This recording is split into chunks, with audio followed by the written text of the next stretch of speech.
بسم الله الرحمن الرحيم والعصر إن الإنسان لفي خسر إلا الذين آمنوا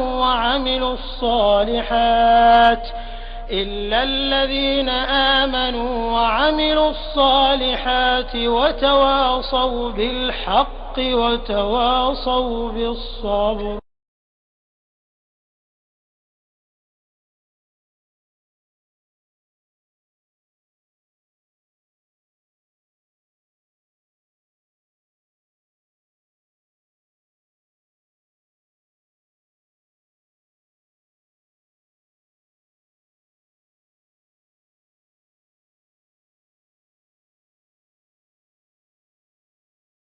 إن الحمد لله نحمده ونستعينه ونستغفره ونعوذ بالله من شرور أنفسنا ومن سيئات أعمالنا من يهده الله فلا مضل له ومن يضلله فلا هادي له وأشهد أن لا إله إلا الله وحده لا شريك له وأشهد أن محمدا عبده ورسوله صلى الله عليه وعلى آله وصحبه وسلم تسليما كثيرا. أما بعد فأعوذ بالله من الشيطان الرجيم. بسم الله الرحمن الرحيم. ওমা আতাকুমুর রাসূলু ফাখুযুহু ওমা নাহাকুম আনহু ফান্তাহু। মহান আল্লাহর সমস্ত প্রশংসা, দরুদ ও সালাম নাযিল হোক প্রিয় নবী মুহাম্মদ সাল্লাল্লাহু আলাইহি সাল্লামের প্রতি, যার আনুগত্য করা আল্লাহ পাকেরই আনুগত্য করা। যেমন আল্লাহ পাক কোরআনুল কারীমে ইরশাদ করেছেন, ওমা ইউতিইর রাসূলা ফাকাদ আতা আল্লাহ। যারা রাসূলুল্লাহ সাল্লাল্লাহু আলাইহি সাল্লামের আনুগত্য করলো, তাকে মানলো, তারা আল্লাহকেই মানলো। আল্লাহুম্মা সাল্লি আলাইহি আল্লাহুম্মা বারিক আলাইহি। আজকের বিষয়বস্তু হচ্ছে মাযহাব পরিচিতি। এই মাযহাব সম্পর্কে অধিকাংশ মানুষের ভুল ধারণা রয়েছে। এই মাযহাবকে সামনে রেখে অনেকেই সহিহ হাদিসকে উপেক্ষা করে, সহিহ হাদিস ছেড়ে দিয়ে, নবী সাল্লাল্লাহু আলাইহি সাল্লামের আদর্শ ছেড়ে দিয়ে অন্য মানুষের কথার অন্ধ অনুকরণ করে। এই বাড়াবাড়ির কারণে মাযহাব সম্পর্কে সামান্য পরিচিতি দেওয়া আবশ্যক মনে করছি, যাতে করে যাদের আল্লাহ পাক রব্বুল আলামিন সৎ অন্তর দিয়েছেন তাদেরকে আল্লাহ বুঝার তৌফিক দেবেন এবং তাদেরকে সহিহ হাদিস মোতাবেক আমল করার আল্লাহ পাক তৌফিক দেবেন। আল্লাহ পাকের কাছে এই আশা রাখি, আল্লাহ পাক যেন তার তৌফিক দান করেন। আমার সামনে যে কিতাবটি আছে সেই কিতাবটি হচ্ছে মুখতাসারুল কুদুরি। আমাদের দেশের মানুষরা কুদুরি বলে জানে। এই মুখতাসারুল কুদুরি এই কিতাবটি হানাফি মাযহাবের ফিকহের ওপর অত্যন্ত গুরুত্বপূর্ণ কিতাব। হানাফি মাযহাব সম্পর্কে আলোচনা এই জন্যই করব যে আমাদের সামনে যেসব শ্রোতারা রয়েছেন অথবা আমাদের কথা যেসব ভাইদের কাছে পৌঁছিচ্ছে ভারত অথবা বাংলাদেশে, পশ্চিমবঙ্গে, আসামে, ত্রিপুরায় অথবা বাংলাদেশে, আর না হলে এইসব এলাকার এইসব দেশের প্রবাসী যারা বাইরে আছে তাদের কাছে, কারণ বাংলা ভাষায় আলোচনা। তো তারা যেহেতু অধিকাংশই হানাফি মাযহাবের মুকাল্লিদ, হানাফি মাযহাবের অন্ধ অনুসারী, সুতরাং হানাফি মাযহাবের কিতাব থেকে মাযহাব পরিচিতি আপনাদের সামনে পেশ করব। যদি আমাদের সামনে শাফিঈরা হইতো তো সেই মাযহাবের পরিচিতি পেশ করতাম, কিন্তু শাফি মাযহাবের পরিচয় বিস্তারিত দেওয়ার কোনো প্রয়োজন নেই। এতটুকু জানা যথেষ্ট যে আল্লাহ পাক রব্বুল আলামিন কোরআনুল কারীম নাযিল করেছেন এবং রাসূলুল্লাহ সাল্লাল্লাহু আলাইহি ওয়াসাল্লামকে প্রেরণ করেছেন, তার আনুগত্য, তার অনুসরণ ফরজ করেছেন। সুতরাং কোরআন এবং সহিহ হাদিস মোতাবেক জীবনযাপন করতে হবে, কোরআন এবং সহিহ হাদিস মোতাবেক ইবাদত বন্দেগী করতে হবে, কোরআন এবং সহিহ হাদিস মোতাবেক নিজের জীবন গঠন করতে হবে, কোরআন এবং সহিহ হাদিস মোতাবেক ওযু করতে হবে, নামাজ আদায় করতে হবে, যাকাত দিতে হবে, হজ করতে হবে, সিয়াম রোজা পালন করতে হবে, বিবাহ শাদী করতে হবে, তালাক দিতে হবে। সমস্ত মাসলা মাসাইল, ইবাদত হোক আর মুআমালাত হোক, সমস্ত মাসলা মাসাইল কোরআন সুন্নাহ থেকে নিতে হবে। যেসব আলেমগণ কোরআন সুন্নাহর আলোকে বলবেন তাদের কথা নিতে হবে। কোরআন সুন্নাহ বিরোধী বা কোরআন সুন্নাহর বিপরীত দুর্বল হাদিসের ওপর নির্ভরশীল কোন মাযহাব, কোন ফতোয়া, কোন মাসলা যদি আমরা জানতে পারি তাহলে আমরা ছেড়ে দেব, এটি আমাদের জন্য ফরজ যদি জানতে পারি। আর যদি কেউ না জানে সেই ব্যক্তি আল্লাহ পাকের কাছে মাযুর যে আমি জানতাম না। কিন্তু জেনে নেওয়ার পরে কোনো মানুষের জন্য জায়েজ নয় যে অন্ধভাবে কোনো দুর্বল কথা মানবে, ভিত্তিহীন কথা মানবে, কোরআন অথবা সহিহ হাদিসের খেলাফ বিপরীত কোনো আমল করবে বা বিশ্বাস রাখবে। তো এই কদুরি কিতাবটি হানাফি মাযহাবের অত্যন্ত পুরাতন ফিকহের কিতাব এবং গুরুত্বপূর্ণ এদিক দিয়েও যে হানাফি মাযহাবের সবচাইতে মশহুর প্রসিদ্ধ কিতাব ফিকহের হচ্ছে কি, সবচাইতে বড় কিতাব হিদায়া, সবচাইতে বড় কিতাব এবং প্রসিদ্ধ কিতাব হচ্ছে হিদায়া। এই হিদায়ার মূল অর্থাৎ মতন মানে আসল মাসলাটি, যার ব্যাখ্যা হচ্ছে হিদায়া, আসল মাসলা হচ্ছে কদুরি। আর অল্প কিছু হয়তো ইমাম মুহাম্মদ রাহমাতুল্লাহ আলাইহির কিতাব থেকে সামান্য কিছু নেওয়া হয়েছে। হিদায়ার আসল যে মাসলা মাসাইলের বিষয়গুলি মাতান, সেটি হচ্ছে এই মুখতাসারুল কদুরি, এই কদুরি কিতাবটি যে বাংলায় তরজমা করা আছে। আসল মাতান হচ্ছে এইটুকু হচ্ছে আরবি কদুরি। তো এই কদুরি হচ্ছে সংক্ষিপ্ত ফিকহের কিতাব হানাফি মাযহাবের উপর। এই কদুরি কিতাব কখন লেখা হয়েছে এ সম্পর্কে খুব সংক্ষেপে জানাই। কদুরি কিতাব লিখেছেন আবুল হোসেন আহমদ ইবনে মুহাম্মদ ইবনে আহমদ ইবনে জাফর ইবনে হামদাদ আল বাগদাদি আল কুদুরি বলা হয় ওই লেখককে। যেমন সহিহ বুখারীকে আমরা বুখারী বলছি, আসলে ইমাম বুখারার লোক, ওই রকমই কদুরি। তার জন্ম হচ্ছে 362 হিজরিতে। তার জন্ম, এই কিতাব যে বাংলায় অনুবাদ করেছেন অনুবাদকের লেখা মোতাবেক 362 হিজরিতে বাগদাদে জন্ম হয়। তার ইন্তেকাল হয় 66 বছর বয়সে 428 হিজরিতে। তাহলে তার জামানা হচ্ছে 362 থেকে নিয়ে 428 পর্যন্ত, চতুর্থ শতাব্দীর শেষ দিকে আর পঞ্চম শতাব্দীর শুরুতে, 428 হিজরিতে ইন্তেকাল। এই জামানায় এই কিতাবটি লিখেছেন। নবী করিম সাল্লাল্লাহু আলাইহি সাল্লামের ইন্তেকাল হয়েছে কখন? 10 হিজরি বা 11 হিজরির শুরু, যদি মুহররম থেকে ধরেন তাহলে হচ্ছে রবিউল আউয়ালে, তাহলে 11 হিজরি হয়ে যাচ্ছে। তারপরে 362তে জন্ম, তাহলে 62তে 10 বাদ দিয়ে দেন, কত? নবী সাল্লাল্লাহু আলাইহি ওয়াসাল্লামের তিরোধানের কত? 352 বছর পরে। ইমাম আবু হানিফা রাহমাতুল্লাহর জন্ম কখন? 80 হিজরিতে। ইন্তেকাল কখন? 150 হিজরিতে। 150 হিজরিতে ইমাম আবু হানিফা রাহমাতুল্লাহ ইন্তেকাল করে গেছেন। তিনি যা বলেছেন বা লিখেছেন 150 হিজরিতে তা শেষ হয়ে গেছে। 150 থেকে নিয়ে 362, এই গ্যাপটা কত বছর বয়সের? কত সময়? 150, 300, হয়তো 150 হয়ে গেল এইদিকে, আর 62, তাহলে 212। ঠিক বলেছেন, 200। ইমাম আবু হানিফা রাহমাতুল্লাহ আলাইহির ইন্তেকালের 212 বছর পরে জন্ম। একজন লোককে আলেম হইতে কত বছর লাগে? যখন লিখবেন কমপক্ষে, লেখক হওয়ার মতো যোগ্যতা 25-30। যদি বলেন যে অলৌকিকতা অনেক ছিল আর আগেই লিখেছেন, যার 20-25ই ধরেন, তাহলে আরো যদি 212তে কত লাগিয়ে নেন, 30 লাগান, 28 লাগান, তাহলে কত হয়? 30, 40, কত হয়ে যায়? 250। ইমাম আবু হানিফা রাহমাতুল্লাহ আলাইহির ইন্তেকালের 250 বছর পরে ধরুন এই কিতাব লেখা হয়েছে। কমপক্ষে 40 বছর, 50 বছর বয়সে উনি লিখতে পারেন এই কিতাব। তো কমের পক্ষে 250 বছর পরে ইমাম আবু হানিফা, যিনি হানাফি মাযহাবের ইমাম দাবি করা হচ্ছে, তিনি সবার ইমাম, শুধু হানাফি মাযহাবের ইমাম না।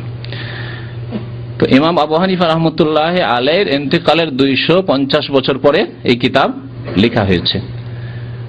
আচ্ছা, একটি প্রশ্ন আপনাদেরকে, নবী করিম সাল্লাল্লাহু আলাইহি সাল্লাম থেকে যদি কোনো কথা বর্ণনা করা হয় যে নবী সাল্লাল্লাহু আলাইহি ওয়াসাল্লাম বলেছেন, তার জন্য সনদ লাগে না লাগে না?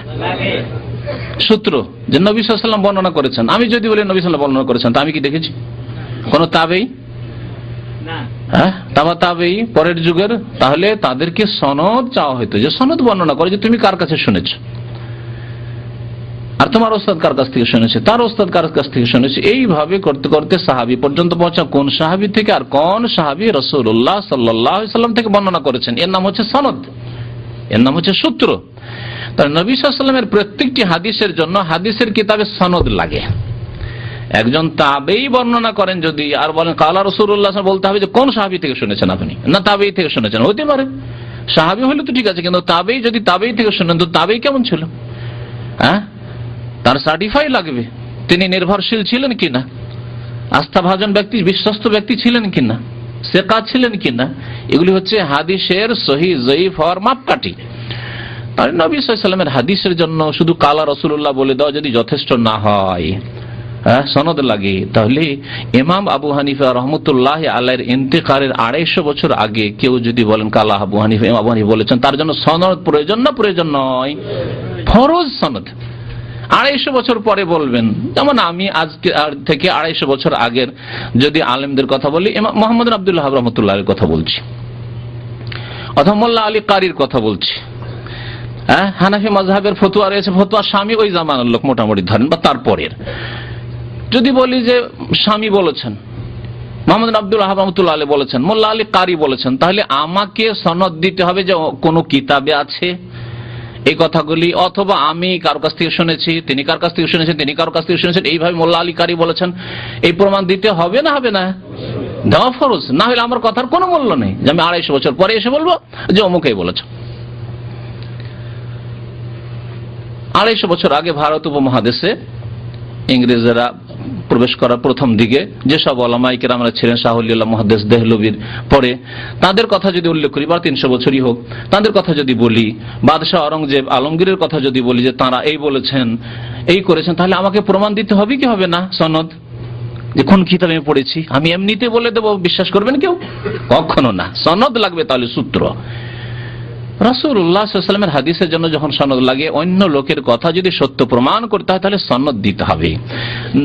ইমাম আবু হানিফা রহমতুল্লাহ আলাইহি 250 বছর পরে কেউ বলবেন কালা আবু হানিফা, ইমাম আবু হানিফা রহমতুল্লাহ এই কথা বলেছেন, অথচ কোনো কিতাবে যদি প্রমাণ না থাকে, তাহলে এখানেই বড় একটা সন্দেহের বিষয়, যে এখানে প্রশ্ন যে আসলে কি ইমাম আবু হানিফা রহমতুল্লাহ আলাইহি এইসব দুর্বল ফতোয়া হাদিস বিরোধী বলেছেন কিনা, লিখেছেন কিনা। যদি কোনো কিতাবে, তার কোনো কিতাব এরকম নেই, কেউ বলতে পারবেন না ইমাম আবু হানিফা রহমতুল্লাহ আলাইহির কোনো ফিকহের কিতাব লিপিবদ্ধ আছে। কেউ যদি এই দাবি করতে পারে তাহলে কিতাব নিয়ে আসুন। একটি ফিকহে আকবার ছোট্ট একটি পুস্তিকা আছে আকীদার উপর, ফিকহের মাসলা মাসাইলে নাই। এর আগে নিয়ে এসে দেখেছি, আমার কাছে আছে এই কিতাবটি, আল ফিকহুল আকবার বলে, তার সাথে সম্পৃক্ত করা হয়েছে, এই কিতাবটি তার লেখা, ঠিক আছে। আর তারপর আকীদার উপর মাসলা মাসাইল, নামাজ, রোজা, হজ, যাকাত, ওযু, তাহারাত, এগুলি নেই তাতে, ছোট্ট একটি পুস্তিকা। আরেকটি বলছে মুসনাদ আবি হানিফা বলে হাদিসের কিতাব বলা হচ্ছে, যেটি তার নামে অধিকাংশ যারা গবেষক মুহাক্কিকিন তারা বলছেন সেটি তার নয়। 1 নম্বর কথা। 2 নম্বর, যদি মেনেই না হয় যে মুসনাদে আবি হানিফা, আবু হানিফা রহমতুল্লাহ ওই বড় আবু হানিফা রহমতুল্লাহ আলাইহির লেখা সংকলন, তাহলে সেটি হাদিসের কিতাব এবং অধিকাংশ জাল জয়ীফে ভর্তি ওই কিতাব। মুসনাদ আবি হানিফা ছেপে আছে, কিতাবটি জাল জয়ীফ হাদিসে ভর্তি। এইটুকু আপনাদের জানার জন্য বললাম। তাহলে ইমাম আবু হানিফা রহমতুল্লাহ আলাইহি থেকে এই কিতাবে নকল করা হবে যে আবু হানিফা এই বলেছেন, ইমাম আবু ইউসুফ এই বলেছেন, ইমাম মুহাম্মদ এই বলেছেন, তার বিনা সনদে, কোনো সনদ নেই, সূত্র নেই। তাহলে এখানে একটি সন্দেহের বিষয়, আসলে কি ইমাম আবু হানিফা রহমতুল্লাহ আলাইহি এই ফতোয়াগুলি বলেছেন, না তার নামে চালিয়ে দেওয়া হয়েছে অন্যরা বলে? আল্লাহু আ'লাম, আল্লাহ ভালো জানে ক্ষেত্রে। তারপরে তাকলিদ সম্পর্কে বলি, যে 4 মাযহাবের এক মাযহাব মানা ফরজ, এই ধারণা যে আছে মুকাল্লিদ ভাইদের, হানাফি মুকাল্লিদ হোক, শাফি মুকাল্লিদ হোক, মালিকি মুকাল্লিদ হোক, অন্য কোন মুকাল্লিদ হোক, যারা কোন মাযহাবের অন্ধ অনুকরণ করাকে ফরজ মনে করেন, তাদের ধারণা যে 4 মাযহাবের একটা মাযহাব কি করতে হবে, মানতেই হবে। আর বিদাতি কিতাব মকসুদুল মুমিনিন আর এইরকমই যেসব কিতাবগুলি আমাদের দেশে রয়েছে, সেসব বিদাতি কিতাবে আছে 4 মাযহাবের এক মাযহাব মানা ফরজ, 130 ফরজ, হ্যাঁ, আর 4 মাযহাব 4 ফরজ। 4 মাযহাব 4 ফরজ 130-এর মধ্যে একটা কেন ধরলেন? 4টি ধরেন আমাদের মতো। আমরা মনে করি যে 4টার মধ্যে হক সীমিত, 4টার একটাই হক সীমিত নাই। এই অঙ্কটা বোঝার চেষ্টা করবেন। যারা অঙ্ক বুঝেন, ম্যাথমেটিক্স বুঝেন, তারা এই বিষয়টি ভালো করে বুঝবেন। কারণ এখানে জনসাধারণকে মুকাল্লিদ, অন্ধ ভক্ত যারা মযহাবের অন্ধ গোঁড়া মযহাবপন্থী, তারা বিভ্রান্ত করার চেষ্টা করে। বলে যে 4 মযহাবে হক সত্য সীমিত, তাহলে 4 মযহাবে 4-এর একটিতে নাই। তাহলে 4 মযহাবে যদি সত্য সীমিত থাকে তাহলে 4টা থেকে নিতে হবে না একটা থেকে নিলে চলবে? 4টা থেকে নিতে হবে। 4-এর মধ্যে সীমিত আছে, একটাই সীমিত হলে একটি যথেষ্ট ছিল, তাহলে 4 বলার কি প্রয়োজন? তাহলে বোঝা গেল 4-এ যখন হক সীমিত, তাহলে বোঝা গেল একটিতে যদি ধরা হয় 4-এর একটি হচ্ছে হানাফি মযহাব। তো হানাফি মযহাবের প্রত্যেকটি ফতোয়া তাহলে হক নয়, বরং তা হচ্ছে ভুল, সহি নয়, বরং সহি হাদিসের খেলাফ, বিপরীত। ওই রকমই শাফি মযহাব শুধু হক সীমিত নয়, 4টাতে যখন সীমিত, তাহলে শাফি মযহাবের প্রত্যেকটি ফতোয়া হক নয়, সহি নয়, বরং কিছু মসলা আছে, কিছু ফতোয়া আছে সেগুলি ভুল। তারপরে যেসব ভাইরা বলেন যে মযহাব মানা কি ফরজ, তাদেরকে জিজ্ঞাসা করব যে এই ফরজ কখন হইল, এই মযহাব মানা কখন ফরজ হলো? যদি বলেন যে নবী সাল্লাল্লাহু আলাইহি ওয়াসাল্লামের জামানায় হয়েছে, বলতে পারবেন কেউ? ওই মুকাল্লিদ ভাইদেরকে বলেন যে নবী সাল্লাল্লাহু আলাইহি ওয়াসাল্লামের জামানায় মযহাব মানা ফরজ হয়েছে। তাহলে ইমাম আবু হানিফা, যিনি 4 ইমামের প্রথম ইমাম, জন্মের দিক দিয়ে, বয়সের দিক দিয়ে, জামানার যুগের দিক দিয়ে, তার জন্ম 80 হিজরিতে। তাহলে 80 হিজরির আগে ইমাম আবু হানিফা নামে কোনো মানুষ পৃথিবীতে ছিল না। তাহলে কি করে ফরজ হলো? নবী করিম সাল্লাল্লাহু আলাইহি সাল্লামের ইন্তেকালের 17 বছর পরে আবু হানিফা রাহমাতুল্লাহ আলাইহি জন্ম হইল। তারা স্বপ্নেও দেখেননি যে আবু হানিফা নামে কোনো মানুষ জন্মিবে। নবী সাল্লাল্লাহু আলাইহি ওয়াসাল্লাম কোনো হাদিসে সহিহ জয়ীফ কোনো হাদিসে বলেননি যে আমার উম্মতে আবু হানিফা হবে, তার নামে একটি মযহাব তোমরা মানবে, শাফি হবে তার নামে একটি মযহাব মানবে, মালিক হবে তার নামে একটি মযহাব মানবে, হ্যাঁ, ইমাম আহমদ বিন হাম্বল হবে তার নামে একটি মযহাব তৈরি করবে, আর 4-এ তোমরা হককে সীমিত করবে, এসব কথাবার্তা কোথাও বলেননি। তো যারা বলেন যে 4 মযহাব মানা ফরজ বা 4 মযহাবের এক মযহাব মানা ফরজ, তাদেরকে জিজ্ঞাসা করব যে কোথায় ফরজ হলো? বলে কোরআন, না কোরআনে নেই, স্পষ্ট নেই। হাদিসে, কোন হাদিসে স্পষ্ট কিছু নাই। কিসে আছে? বলে ইজমা হয়ে গেছে। কি হয়েছে? ইজমা হয়ে গেছে। এই দাবি করেছেন এই ভূমিকার লেখক, বাংলা অনুবাদকারী সাহেব। তার কথাটা আপনাদেরকে শোনাই। তিনি বলছেন যে সাধারণ শ্রেণীর ইমাম ও মুজতাহিদগণের মযহাব সুবিন্যস্ত ও সন্নিবেশিত না থাকার কারণে কালের পরিক্রমায় তাদের অনুসারী লোপ পেতে থাকে, মানে অন্যান্য ইমামদের। পরিশেষে মযহাব চতুষ্টয়ের উপর হক মযহাব সীমিত হয়ে যায়, মানে 4টার মধ্যে হক সীমিত হয়ে যায়, যেমন বললাম। তাহলে একটি ধরে কাজ হচ্ছে না। এবং এ ব্যাপারে উম্মতের ইজমা প্রতিষ্ঠিত হয়, এ ব্যাপারে উম্মতের ইজমা প্রতিষ্ঠিত হয়। ইজমা শব্দটি কি? আরবি শব্দ, তাই না? আজমা ইউজমা ইজমান ফাহুয়া মুজমিউন, পাবে ইফআল। আরবি গ্রামার শোনাচ্ছে আপনাদেরকে। আজমা মানে হচ্ছে ঐক্যমত করা, ইজমা করা মানে ঐক্যমত করা। আচ্ছা, যদি সারা পৃথিবীর বিশিষ্ট আলেমদের, বিশিষ্ট ব্যক্তিদের, ধর্মীয় ক্ষেত্রে বিশিষ্ট আলেমদের, আর যদি মেডিকেলের ক্ষেত্রে হয়, ডাক্তারি ক্ষেত্রে হয়, তাহলে বিশিষ্ট ডাক্তারদের, আর যদি বলা হয় যে ইঞ্জিনিয়ারদের, তাহলে বিশিষ্ট ইঞ্জিনিয়ারদের, বৈজ্ঞানিকদের হয় তাহলে বিশিষ্ট বৈজ্ঞানিকদের কি হতে হয়? তাহলে একটা মিটিং, বৈঠক হতে হয়। তাহলে 4 মযহাবের উপর যদি ইজমা হয়ে থাকে, তো এই মিটিংটি, এই বৈঠকটি কোন দেশের কোন শহরে হয়েছিল আর কোন সালে হয়েছিল? এই ইতিহাস, 1400 বছরের ইতিহাসে কেউ প্রমাণ দিতে পারবে? কোনো প্রমাণ নেই।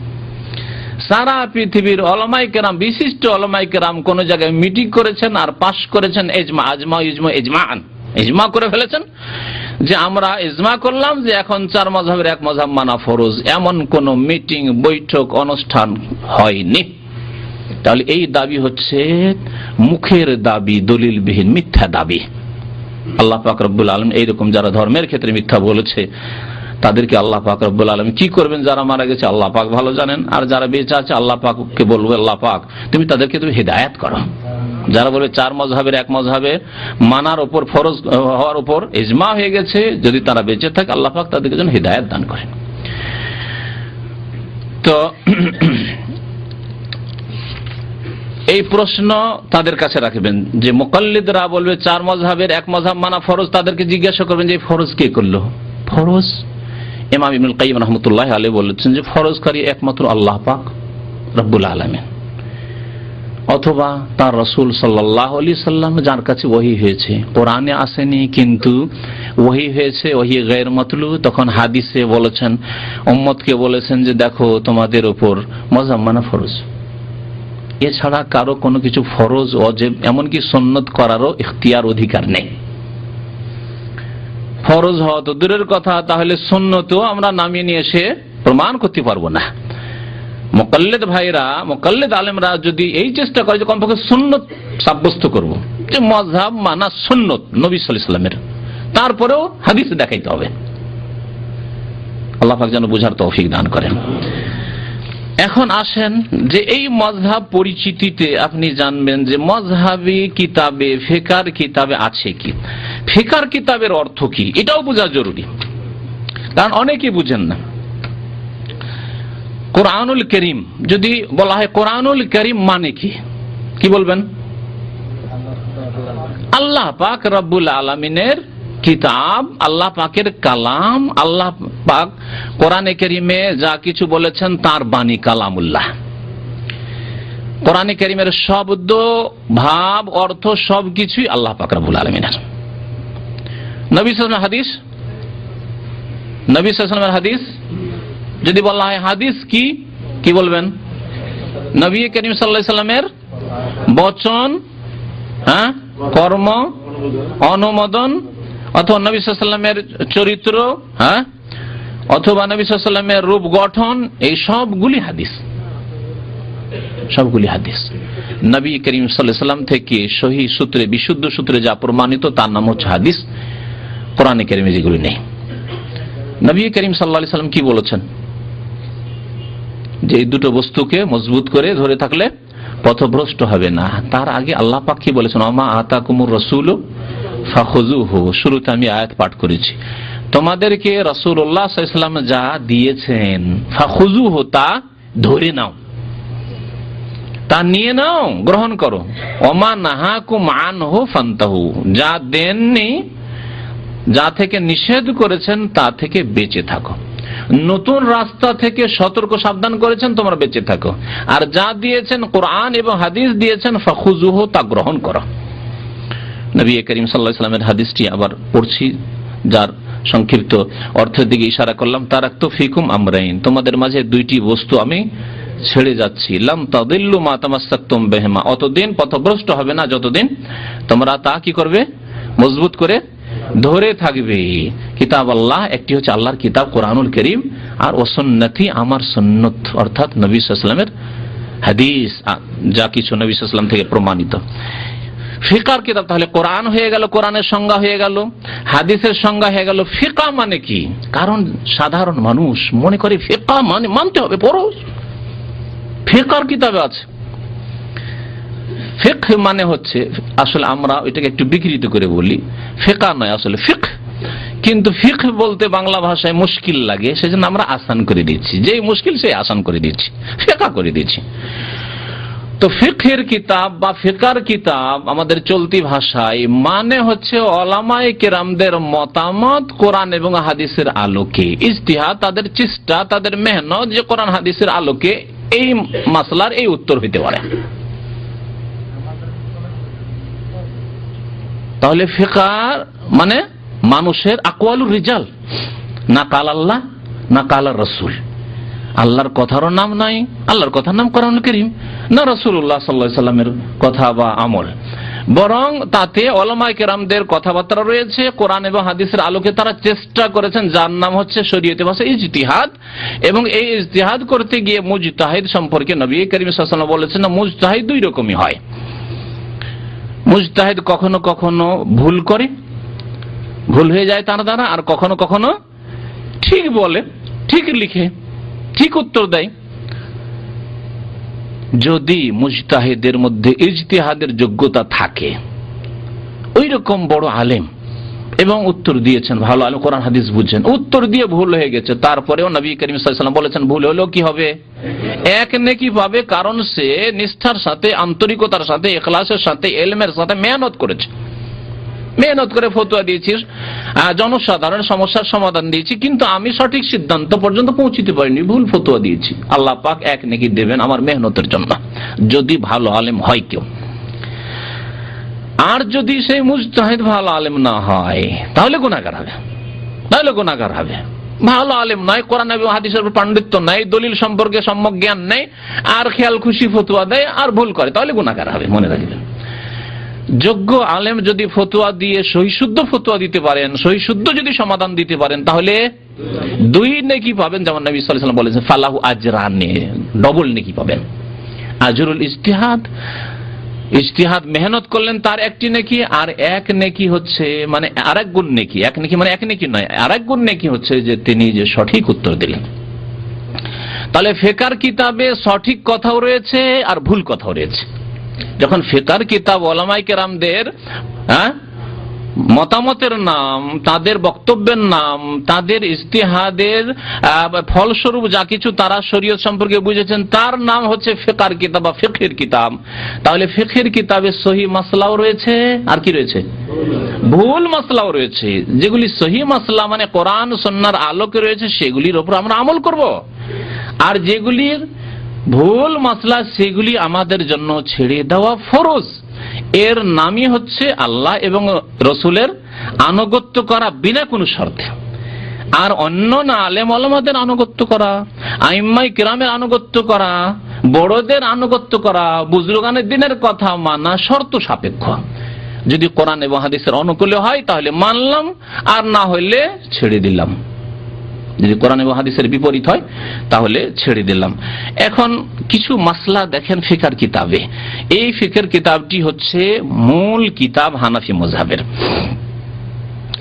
নিয়তের বিষয় উল্লেখ করেছেন উযুর ক্ষেত্রে, শুরুতে পবিত্রতার বিষয়ে নিয়তের কথা উল্লেখ করেছেন, আর বলছেন লেখক ওয়া ইউস্তাহাব্বু লিল মুতাওয়াদ্দি আন ইয়ানউয়া তাহারাতা। তার অর্থ দিয়ে পড়ে শোনাই তাহলে ভালো হবে, যাতে করে না বলতে পারেন যে অর্থ করতে গিয়ে আমি হয়তো আমার মতো অর্থ করেছি। বলছেন যে ওযুকারীর জন্য মুস্তাহাব হলো, ওযুকারীর জন্য ইউস্তাহাব্বু মানে মুস্তাহাব হলো, লিল মুতাওয়াদ্দি ওযুকারীর জন্য কি আইয়ানবিয়া তাহারাতা পবিত্রতা লাভের নিয়ত করা। তাহলে হুকুম কি পড়লেন? পবিত্রতা লাভের মানে ওযুর নিয়ত করা, পবিত্রতা অর্জনের নিয়ত করা কি মুস্তাহাব, তাহলে ফরজ নয়, সুন্নাতে মুআক্কাদা নয়। কোন মাযহাবে? হানাফি মাযহাবে। আর এই হানাফি মাযহাবের আলেম বিদাতীরা আমাদেরকে বলে যে আরে এরা নিয়তই করে না, এরা কি বলে নিয়তই করে না। হ্যাঁ, বিদাতি নিয়ত পড়ি না, কিন্তু আমরা নিয়ত করাকে ফরজ মনে করি, শর্ত। নিয়ত না করলে কোনো আমলই কবুল হয় না, কারণ আমাদের সামনে রয়েছে রাসূলুল্লাহ সাল্লাল্লাহু আলাইহি ওয়াসাল্লামের হাদিস, সহিহ বুখারী শরীফের প্রথম হাদিস, ইন্নামাল আমালু বিন্নিয়াত। মিশকাত, আমাদের দেশের মিশকাতুল মাসাব, মিশকাত শরীফ যাকে বলেন আমাদের দেশের মানুষরা, কারণ এইটি খুব গুরুত্ব দিয়ে পড়া হয় হানাফি মাদ্রাসাতেও আর আহলে হাদিস মাদ্রাসায়, সমস্ত মাদ্রাসায়, আলিয়া মাদ্রাসাতে পড়া হয় আলেম ফাজেলে। তো মিশকাতের প্রথম হাদিস ইন্নামাল আমালু বিন্নিয়াত, নিঃসন্দেহে সমস্ত আমল নির্ভর করে কিসের উপর? নিয়তের। সমস্ত আমল, আল আমালু আলিফ লাম ইস্তিগরাক, যাবতীয় আমল নির্ভর করে কিসের উপর? নিয়ত। নিয়ত যদি করেন তাহলে আমল হবে, আর না হলে হবে না। তাহলে যদি উযুর নিয়ত করেন তো উযু হবে, না হলে উযু হবে না। পবিত্রতার নিয়ত করেন তাহলে পবিত্রতা অর্জন হবে, আর না হলে হবে না। তাহলে মুস্তাহাব হইল না ফরজ হইল? নিয়ত করা ফরজ, কিন্তু নিয়তের জায়গা কোথায়? এখানে। তাহলে বিদাতীদের তাদের এক শ্রেণীর আলেমরাই হোক, আর ওদের সাধারণ লোকেরা জাহেল মূর্খরাই হোক, যারা বলে নিয়ত এরা করে না, তারা মিথ্যা কথা বলে। আমরা নিয়ত করাকে ফরজ মনে করি, আর তোমরা তোমাদের মাযহাবে রয়েছে ইউস্তাহাব্বু, কি নিয়ত করা হচ্ছে পবিত্রতার জন্য মুস্তাহাব। দেখলেন একটি মাসলা। তারপরে লেখক বলেছেন যে নিয়ত করা, আইয়ানবিয়া, নাওয়া ইয়ানবি মানে নিয়ত করা, নিয়ত পড়া নয়। নিয়ত করা। কিন্তু বাঙালি যেহেতু অতিরিক্ত বিদাতি, একটু আরবি অত বিদাতি ছিল না। ইরাকের বাগদাদের লোক ইমাম কুদুরি ওই বিদাতি ছিল, নিয়ত পড়া বিদাতি ছিল না। হানাফি হইলেও আপন জায়গায় তিনি যেগুলোকে ঠিক মনে করছেন, কিন্তু বিদাতি ছিলেন না। হানাফি মাযহাবের অনুসারী ছিলেন, এইরকম বিদাতি ছিলেন না। কিন্তু বাঙালি উর্দু ভাষী একটু আরো প্লাস বিদাতি, অতিরিক্ত বিদাতি। দেখেন বাংলায় তর্জমা এবং ব্যাখ্যায় কি লিখছে শোনেন, বাংলাটা পড়ে শোনাচ্ছিল। বলছে নিয়তের আবিধানিক অর্থ দৃঢ় ইচ্ছা বা সংকল্প করা। এতদূর পর্যন্ত ঠিক আছে। উল্লেখ্য যে ইচ্ছা বা সংকল্পের স্থান হলো অন্তর, কথা ঠিক।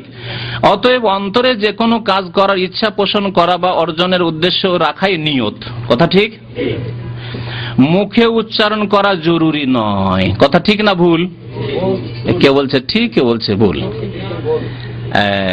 ভুল, ভুল। কারণ মুখে, ভালো করে শোনেন, মুখে উচ্চারণ করা কি বলছেন উনি, জরুরি নয়। সহি কি? মুখে উচ্চারণ করা জায়েজ নয়, জরুরি নয় বললে তাহলে করতে পারেন। যদি কাউকে বলেন ভাই আমি এয়ারপোর্টে যাচ্ছি কিন্তু আপনার এয়ারপোর্টে যাওয়া জরুরি নয়, তাহলে তার মানে কি? যেতে পারেন, গেলে ভালো, গেলে ভালো, ঠিক না? আর যদি এত রাত ভাই আপনার জন্য এয়ারপোর্টে যাওয়া ঠিক হবে না, সকাল 5টায় ডিউটি আছে, না আপনার জন্য মোটেই জায়েজ না, আপনি যাবেন না, ঠিক না? তাহলে নিয়ত মুখে পড়া বা মুখে উচ্চারণ করা কি লিখতে হইতো এই বাঙালি মুকাল্লিদকে, যে জায়েজ নয় কিন্তু হালকা। আর এই ফতোয়ায় চিটাগাঙের মাহফিলে একটু হালকা করে এরকম করে বলেছে, খুব খুশি লোকেরা। দেখেন দেখেন আমাদের যে সহিহ হাদিস মোতাবেক কথা বলছে, উচ্চারণ করা জরুরি নয়, জায়েজ নয় বলতে হবে। কোরআন সুন্নাহর অনুসারী হলে বলতে হবে বিদআত মানে বিদআত জায়েজ নয়, জরুরি নয় কেমন বলবেন? মানে এটাও ঠিক ওটাও ঠিক, তাহলে জরুরি নয় যে করবেন করেন, না করেন নাই করেন। যে থাকবা থাকো, মুকাল্লিদ অন্ধ হয়ে থাকো, আর যে থাকবা একটু চোখ খুলবা খুলো না, এর নাম হক প্রচার করার না, হককে প্রচার করতে হবে। তারপরে বলছেন তবে করে আবার বাঙালিদেরকে বিভ্রান্ত করেছে এই কিতাবে। তবে অধিকাংশ আলেমের মতে অন্তরে ইচ্ছা রাখার সাথে সাথে মুখে উচ্চারণ করা মুস্তাহাব। বুঝলেন? আরবিতে ইমাম কুদুরি আজকে থেকে কতদিন আগে, তাহলে প্রায় 1000-এর বেশি, 428-এ তার ইন্তেকাল, আর এখন হচ্ছে 1430, তাহলে 1002 বছর হয়ে গেল তার ইন্তেকাল। 1000 বছর আগে ইমাম কুদুরি হানাফি বলছেন যে নিয়ত করতে হবে, আর বাঙালি মুকাল্লিদ বলছে যে তবে নিয়ত পড়া কি মুখে উচ্চারণ করে পড়া মুস্তাহাব। কোথা থেকে মুস্তাহাব হইল? মুস্তাহাব মানে ভালো, আল্লাহ যা বলেন তা ভালো, তার রাসূল সাল্লাল্লাহু আলাইহি ওয়াসাল্লাম যা বলেন তা ভালো, তারপর আর ভালো বলে কিছু নেই। ইবাদতের নামে যখন করবেন, ধর্মের নামে যখন করবেন, তো ভালো করে মুখস্থ করেন। আল্লাহ পাক যা বলেছেন ভালো, তার নাম ভালো। রাসূলুল্লাহ যা বলেছেন ভালো, তার নাম ভালো, আর বাকি আর ভালো নাই। যদি বলেন যে না আল্লাহ এবং রাসূল যা বলেছেন তারপরে কিছু ভালো আছে, তার মানে এই হয় যে আল্লাহ পাক রব্বুল আলামিন তার রাসূলদের দিনকে কমপ্লিট করেননি। অথচ আল্লাহ কোরআনে ঘোষণা করেছেন, আরাফার মাঠে আয়াত নাযিল হচ্ছে নবী সাল্লাল্লাহু আলাইহি ওয়াসাল্লামের উপর, আল ইয়াউমা আকমালতু লাকুম দীনাকুম, আজকে তোমাদের জন্য দিনকে কি করলাম? কমপ্লিট করে দিলাম, পূর্ণাঙ্গ করে দিলাম, কামিল করে দিলাম। দিনকে কামিল করে দেওয়া হয়েছে। একটা জিনিস পূর্ণাঙ্গ, তারপরে যদি কেউ ঢুকায়, প্রথম কথা তার এই অধিকারই নেই, অন্যায় কাজ করলো, যেটা তোমার অধিকার নেই সেই কাজ তুমি করবে। আপনি একজন সিভিলিয়ান মানুষ, সাধারণ নাগরিক, আর যদি গিয়ে আর্মি ক্যান্টনমেন্টে বসে যান, বুঝতে বলছে আমি আজকে থেকে এর মালিক হবে, এইরকমই সাধারণ মানুষ, আর রেসালাতের পদে গিয়ে বসে মুস্তাহাব, রেসালাতের পদে বসে যাওয়া, আল্লাহ মুস্তাহাব বললেন না, রাসূল মুস্তাহাব বললেন না, তাহলে এখানে গিয়ে এই গদিতে গিয়ে বসে, রিসালাতের গদিতে গিয়ে বসে গেলেন আপনি, ঠিক না? বুঝতে পারছেন তো ইনশাআল্লাহ? মারাত্মক কথা। এই জন্য বিদাতির পরিণাম খুব খারাপ। যে কাজটি রাসূলুল্লাহ সাল্লাল্লাহু আলাইহি ওয়াসাল্লামের ইখতিয়ারে ছিল, আর কারো ইখতিয়ারে দেওয়া হয়নি, এটি রিসালাতের মর্যাদা, রাসূল ছাড়া কারো মর্যাদাই নেই, সেই কাজটি যখন করতে লাগে, এই জন্য বিদাতি আল্লাহ পাকের নজরে অভিশপ্ত। রাসূলুল্লাহ সাল্লাল্লাহু আলাইহি ওয়াসাল্লামের লানত রয়েছে, লান আল্লাহু মান আওয়া মুহদিসান, সহিহ মুসলিম শরীফে হাদিস রয়েছে, যেই ব্যক্তি বিদাতিকে আশ্রয় দিবে তার উপরে লানত। তাহলে বিদাতির কি অবস্থা হতে পারে? বিদাতিকে যদি সম্মান করেন, শ্রদ্ধা করেন, আর আদর যত্রে খাওয়ান, আর আপনার বাড়িতে যদি তাকে বাসস্থান দেন যে থাকেন হুজুর, তাতেই যদি লানত হয় আপনার ওপর, তাহলে বিদাতি যে হবে তার উপর কি হচ্ছে? তো নিয়ত উচ্চারণ করা বিদআত, যা ইমাম কুদুরি হানাফিও জানতেন না আর বলেননি, আরবিতে নেই, বাঙালি বাড়িয়ে দিল মুস্তাহাব। তারপরে বলছেন হানাফি আলেমগণের মতে উজুর নিয়ত করা সুন্নত। এখন শুনলেন, ইমাম কুদুরি বলেন মুস্তাহাব, তিনি বলেন সুন্নত। ফরজে উঠলো না, তাহলে এত টেনে টুনেও মুস্তাহাবকে কতদিন নিয়ে যাওয়া হলো? সুন্নতে নিয়ে যাওয়া হলো, ফরজে গেল না। আর আমাদের নিকটে যারা কোরআন সুন্নাহর অনুসারী, নির্ভেজাল, আল্লাহ এবং রাসূলের কথা আমরা চোখ বন্ধ করে মানি, যেখান থেকে আসুক না কেন, ছোটর কাছ থেকে আসুক, বড়োর কাছ থেকে আসুক, তাদের কাছে প্রত্যেক আমলের জন্য নিয়ত করা ফরজ। ইন্নামাল আমালু বিন্নিয়াত, রাসূলুল্লাহ সাল্লাল্লাহু আলাইহি ওয়াসাল্লামের হাদিস। দ্বিতীয় মাসলা, ওযু নষ্ট হওয়ার কারণ নবী করিম সাল্লাল্লাহু আলাইহি ওয়াসাল্লাম উল্লেখ করে দিয়েছেন। ওযু ভঙ্গের কারণ নবী করিম সাল্লাল্লাহু আলাইহি ওয়াসাল্লাম উল্লেখ করে দিয়েছেন। তার বেশি অতিরিক্ত এটাতে ওযু নষ্ট হয়, ওটাতে ওযু নষ্ট হয়, এগুলো খেয়াল খুশি কথা।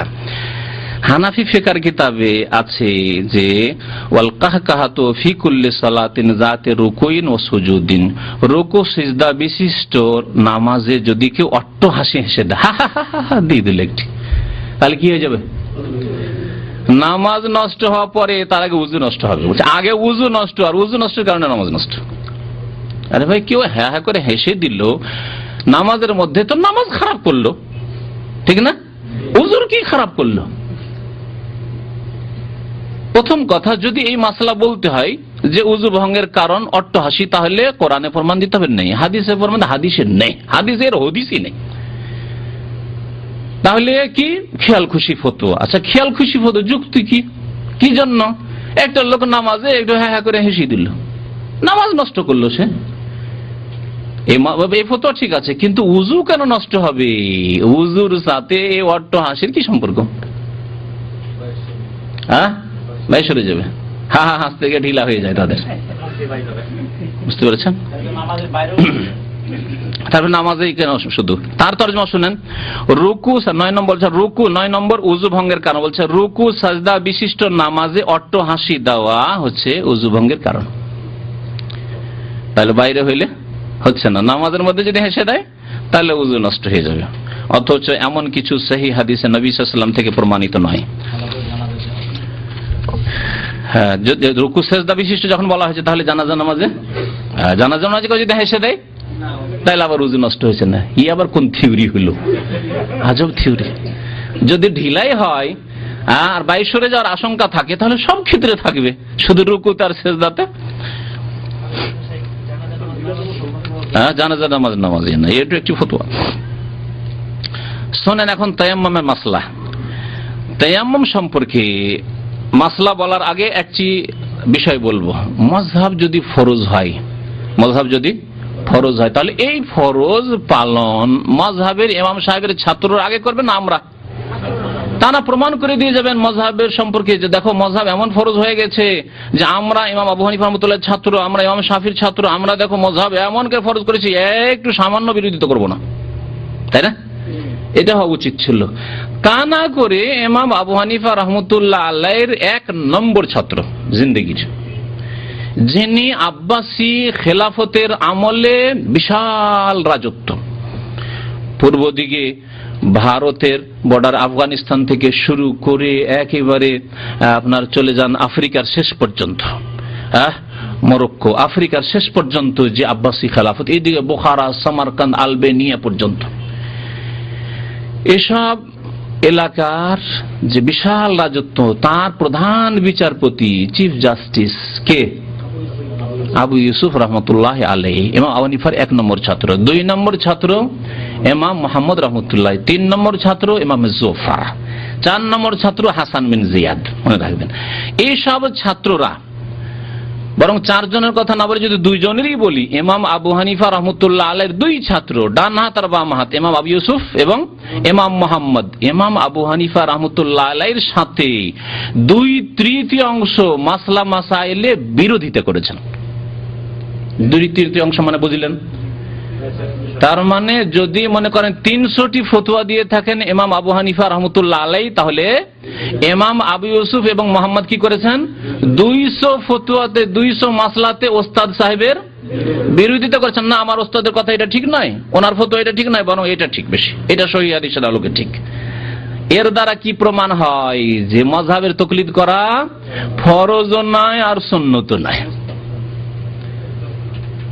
বরং কোরআন এবং হাদিসের অনুসরণ করা, আল্লাহ এবং রাসূলের আনুগত্য করা ফরজ, আর প্রয়োজনে বিরোধিতা করা ফরজ। কারণ যখন দেখবেন যে ভুল স্পষ্ট হয়ে গেছে যে এটি ভুল, তাহলে তার বিরোধিতা করে সহিহ হাদিসের উপর আমল করা ফরজ। এখন আপনাকে একটা উদাহরণ দিই, কারণ উদাহরণ দিলে সাধারণ মানুষের জন্য মাসলা মাসাইল বোঝা সহজ হয়। আপনাকে যদি আপনার আম্মা বলে যে বাবা এই কাজটি করো, এই কাজটি করো, আর কাজ ঠিক, কাজটা ঠিক, নাজায়েজ কাজ নয়, হারাম কাজ নয়, আর আপনার শাশুড়ি বা আপনার শ্বশুর বলছে বাবা না, তোমার মা যেটা বলছে সেটা করো না, এইটা করো, কোনটা করবেন আপনি? আম্মা যার পেটে 10 মাস থেকেছেন, ঠিক না? এখন আরেকটি উদাহরণ দিচ্ছি। আপনার আম্মা একটি আদেশ করছেন আর রাসূলুল্লাহ সাল্লাল্লাহু আলাইহি ওয়াসাল্লাম আরেকটি আদেশ করছেন। আপনার আম্মা রাসূলুল্লাহ সাল্লাল্লাহু আলাইহি ওয়াসাল্লামের বিরোধী আদেশ করছেন, উল্টো আদেশ করছেন, কোনটি মানবেন? মায়ের হক বড় না রাসূলের হক বড়? রাসূলুল্লাহ সাল্লাল্লাহু আলাইহি ওয়াসাল্লামের হক বড়, আল্লাহ পাকের পরে সেই হক। সমস্ত মানুষের চাইতে বেশি ভালোবাসতে হবে, সমস্ত মানুষের বেশি তার আনুগত্য করতে হবে, সব ক্ষেত্রে তার আনুগত্য করতে হবে। মায়ের আনুগত্য, মায়ের কথা মানা, বাবার কথা মানা, দেখতে হবে জায়েজ কিনা, জায়েজ হলে মানবো, না জায়েজ হলে না, মানা যাবে না। আপনার মা বলছে বাবা আমি আটরশিকেও ভালোবাসি, বাবা শাহজালালকেও ভালোবাসি, চলো তো বাবা ওরস লাগবে, নিয়ে চলো, যাবেন? হারাম যাওয়া। চলো বাবা ভারতে খাজা আজমেরির কাছে চলো তো বাবা, ওখানে গেলে অনেক কিছু পাওয়া যায়, বাবা তুমি ছুটি এসছো, চলো বাবা, যাবেন? হারাম। শিরক করতে যাওয়া হারাম। আল্লাহ পাক কোরআনে কারীমে নিষেধ করেছেন, সূরা লোকমান আল্লাহ পাক নিষেধ করেছেন, ওয়া ইন জাহাদাকা আলা আন তুশরিকা বিমা লাইসা লাকা বিইলমুন ফালা তুতি'হুমা। মাতা-পিতা যদি চেষ্টা করে যে তোমাকে শিরক করাবে, তোমাকে গুনাহর কাজ করাবে, ফালা তুতি'হুমা, তাদের কথা মানবে না, আল্লাহ নিষেধ করেছেন। তবে মানবে না মানে তাদের সাথে ঝগড়া করো, বেয়াদবি করো না। ওয়া সাহিবহুমা ফিদ দুনিয়া মারুফা, তারা মুশরিক হইলো, তারা পাপী হইলো, তাদের সাথে ভালো আচরণ করো, কারণ মা আর বাবা, ভালো আচরণ করো, খেতে দাও, টাকা পয়সা দাও, চিকিৎসা দাও, বাস করার জন্য ঘর বাড়ি দাও, ভালো কথা দাও, জি হিদায়াতের কথা বলো, উপদেশের কথা বলো। ওয়া সাহিবহুমা ফিদ দুনিয়া মারুফা, কিন্তু আনুগত্য করা যাবে না।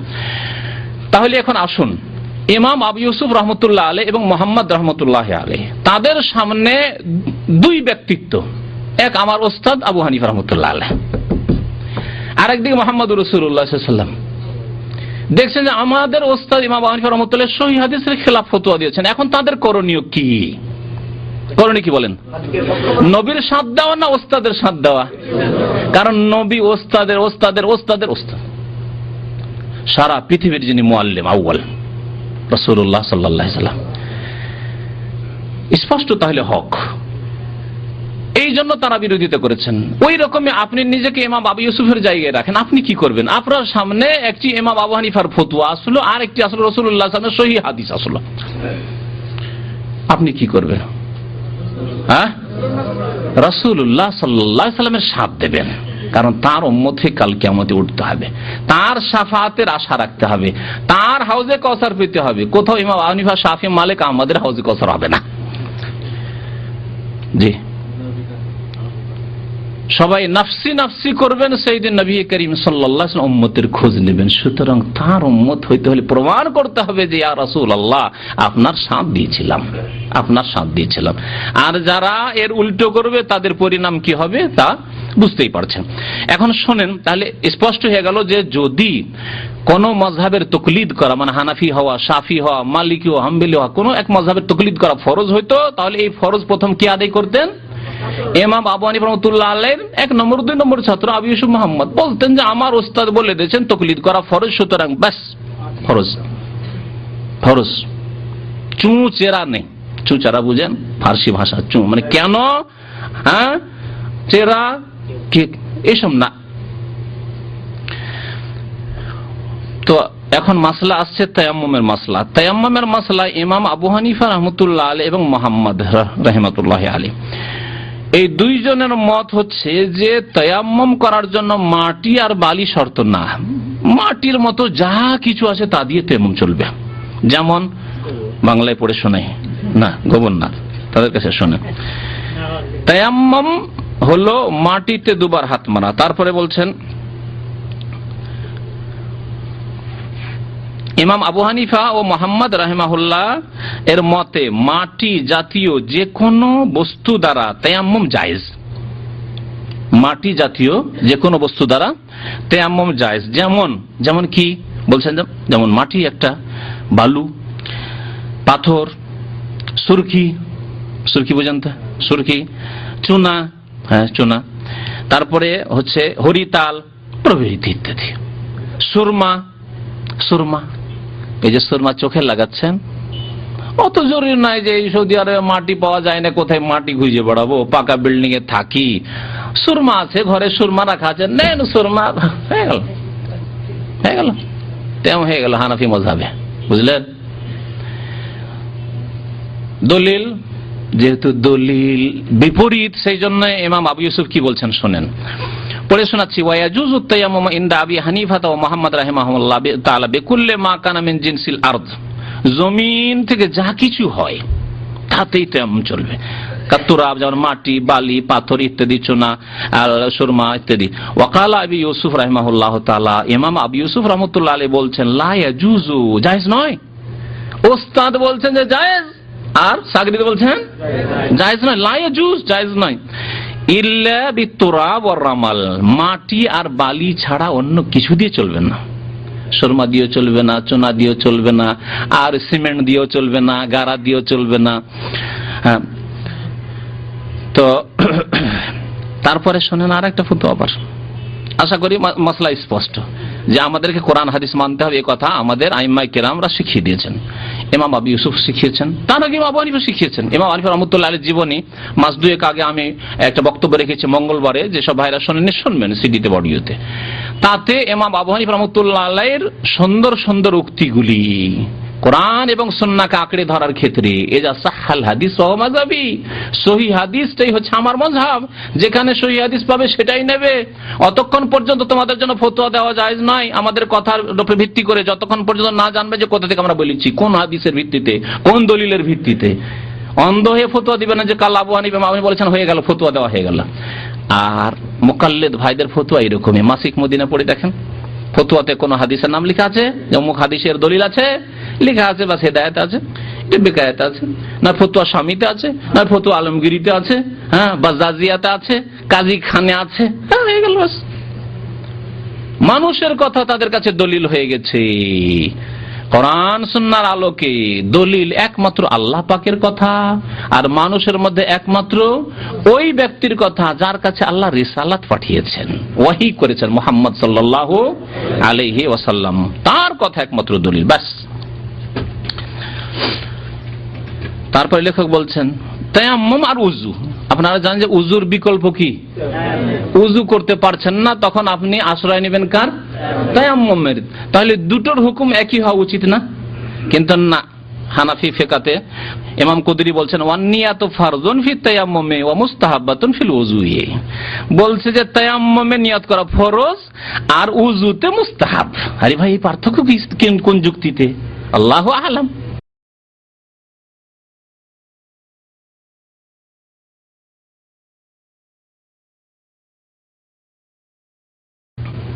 এই রহস্য উদ্ঘাটন করা খুব মুশকিল, কারণ কোরআন হাদিসের কথা নয়, কোরআন হাদিস বিরোধী কথা, এই জন্য রহস্য বোঝাচ্ছে অযৌক্তিক কথা। উযুর বিকল্প হইল তায়াম্মুম, তায়াম্মুমে গিয়ে নিয়ত করা ফরজ হয়ে গেল একবারে, আর উযুতে মুস্তাহাব হলো, করলেও চলে না করলেও চলে, দুটোতেই ফরজ। সহিহ হচ্ছে যে নিয়ত করা প্রত্যেক আমলের ক্ষেত্রে ফরজ, সুতরাং উযুতেও নিয়ত ফরজ আর তায়াম্মুমে নিয়ত ফরজ। তায়াম্মুম তখনই করবেন দুইটি ক্ষেত্রে, সহিহ হাদিসের আলোকে তায়াম্মুম করবেন দুইটি ক্ষেত্রে। এক হচ্ছে পানি পাচ্ছেন না, নেই, ফালাম তাজিদু মান, আল্লাহ পাক কোরআনে কারীমে বলেছেন এই মাসলা কি, তোমরা পানি পাচ্ছ না, পানি নেই, পাচ্ছেন না, 2-4 কিলোমিটার মধ্যে নেই, উজু করার জন্য কত দূর আর খোঁজা যাবে? 2-3 কিলোমিটার খোঁজা যাবে, নেই ওর মধ্যে। আল্লাহ বলেনি যে 10 কিলোমিটার গিয়ে খুঁজো, তুমি নেই। ব্যাস।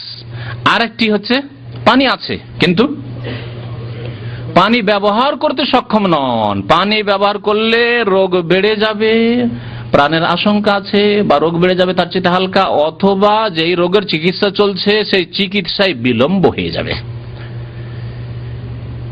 কষ্টকর, পানি ব্যবহার করা কষ্টকর এই দিক দিয়ে, অসুখের দিক দিয়ে কষ্টকর, মানে ঠান্ডার কষ্টতে চলবে না, যে শীত পৌষ মাসে ঠান্ডা লাগছে তেমন করিনি, চলবে না।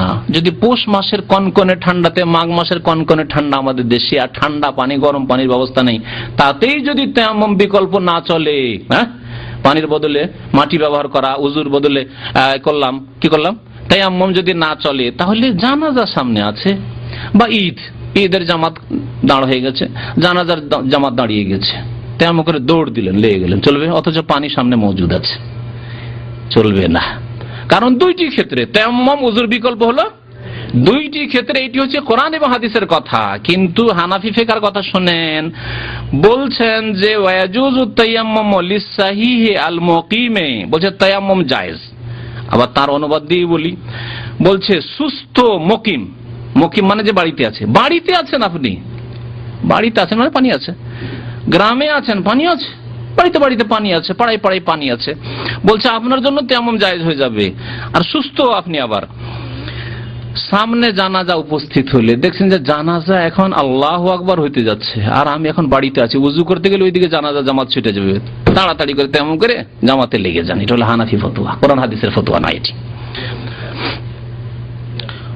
যদি তার ওলি অন্য কেউ হয়, মানে থামাইতে পারছে না, তাহলে আর নিজে ওলি হলে ও না গেলে তার জানাজা হচ্ছে না, সেই জন্য অন্য কেউ কথা বলেছে। উযু করতে গেলে নামাজ ছুটে যাবে, জানাজার নামাজ ছুটে যাওয়ার আশঙ্কা থাকলে তাহলে তার জন্য তায়াম্মুম করা জায়েজ। তারপরে আরো শোনেন, 5 নম্বর বলছেন, তদ্রূপ কেউ ঈদের জামাতে হাজির হলো, এমত অবস্থায় সে আশঙ্কা করলো যে উযু করতে গেলে তার ঈদের জামাত ছুটে যাবে, তার জন্য তায়াম্মুম জায়েজ। এগুলি ফতোয়া হচ্ছে কোরআন এবং সহিহ হাদিসের পরিপন্থী ফতোয়া, বিরোধী ফতোয়া। এগুলি হচ্ছে ফিকহ কিতাবের মাসলা মাসাইল, যেগুলি ছেড়ে দেওয়া ফরজ। আল্লাহ পাক বলেছেন ফালাম তাজিদু মান, নবী সাল্লাল্লাহু আলাইহি ওয়াসাল্লাম বলেছেন যে যেখানে কষ্ট হবে, যেখানে রোগ বেড়ে যাওয়ার আশঙ্কা আছে, সেখানে তায়াম্মুম। এক সাহাবীর যখন মাথায় জখম ছিল, আর ওই অবস্থায় তার সাথীরা ওকে গোসল ফরজ হয়েছিল, আর বললো যে না তোমার স্বপ্নদোষ হয়েছে, গোসল করা ছাড়া উপায় নেই, গোসল করিয়ে দিল। তারপরে মাথায় পানি ধরে সাহাবী মারা গেলেন। নবী করিম সাল্লাল্লাহু আলাইহি ওয়াসাল্লাম যখন শুনতে পেলেন, তখন খুব অসন্তুষ্ট হলেন সাহাবাদের উপর, বললেন কাতালুহু কাতালাহুমুল্লাহ, আল্লাহ তাদের বিচার করুক, এরা তাকে হত্যা করেছে, খুন করেছে এই ভুল ফতোয়া দিয়ে। তাহলে বোঝা গেল যে রোগের ক্ষেত্রে তায়াম্মুম হচ্ছে উযুর বিকল্প। আর জামাত ছুটে যাচ্ছে সামান্য কথা, তার জন্য, আর তাও আবার কিসের জামাত? ঈদের নামাজ তাদের কাছে ফরজে আইন নয়। ঈদের নামাজ হানাফি মাযহাবে ফরজে আইন নয়, সুন্নতে মুআক্কাদ অথবা ফরজে কিফায়া।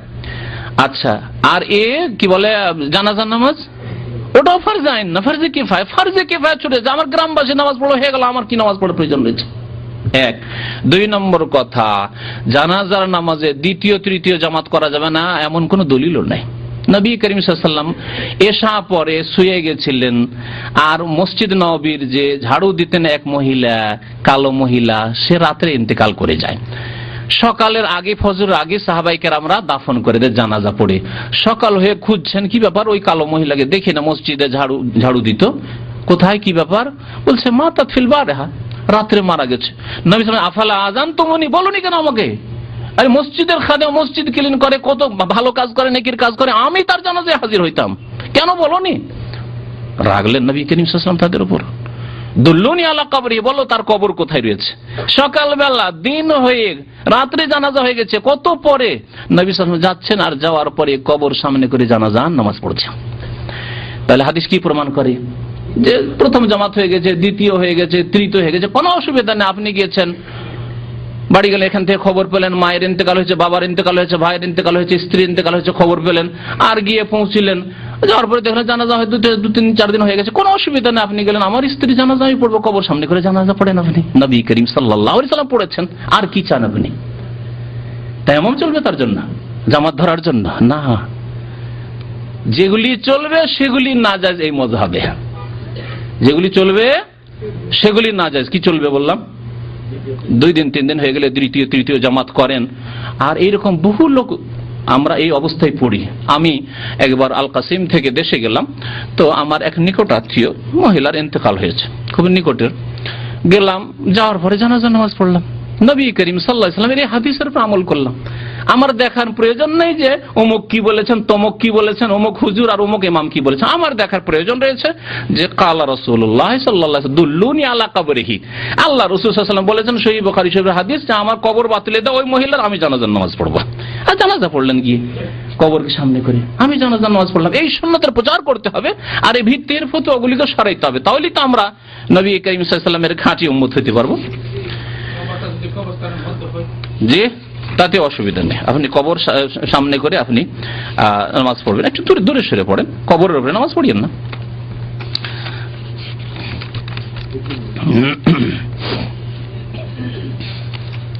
আরো বেশ অনেকগুলি মাসলা মাসাইল আছে, কিন্তু কতক মাসলা মাসাইল আমি ছেড়ে দিচ্ছি, কারণ শেষ করা যাবে না। শুধু তাহারাত এবং নামাজ সম্পর্কে কিছু মাসলা মাসাইল আপনাদেরকে শোনাবো।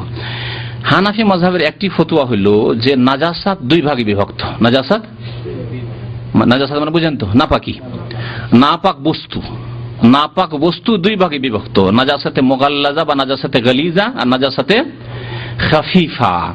নাজাসাতে গালিজা তাদের কাছে যেমন রক্ত, মানুষের পেশাব বা এমন জানোয়ার যেগুলির গোশত খাওয়া জায়েজ না সেগুলির পেশাব, পায়খানা, মদ, এগুলি হচ্ছে নাজাসাতে গালিজা।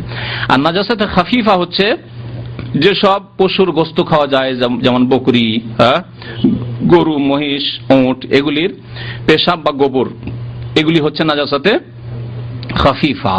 তাদের মতে এই নাজাসাতে গলিজা বা নাজাসাতে খাফিফার কিছু অংশ শরীরে নিয়ে কাপড়ে লাগিয়ে গায়ে লাগিয়ে নামাজ হয়ে যাবে। আপনি বিশ্বাস করবেন?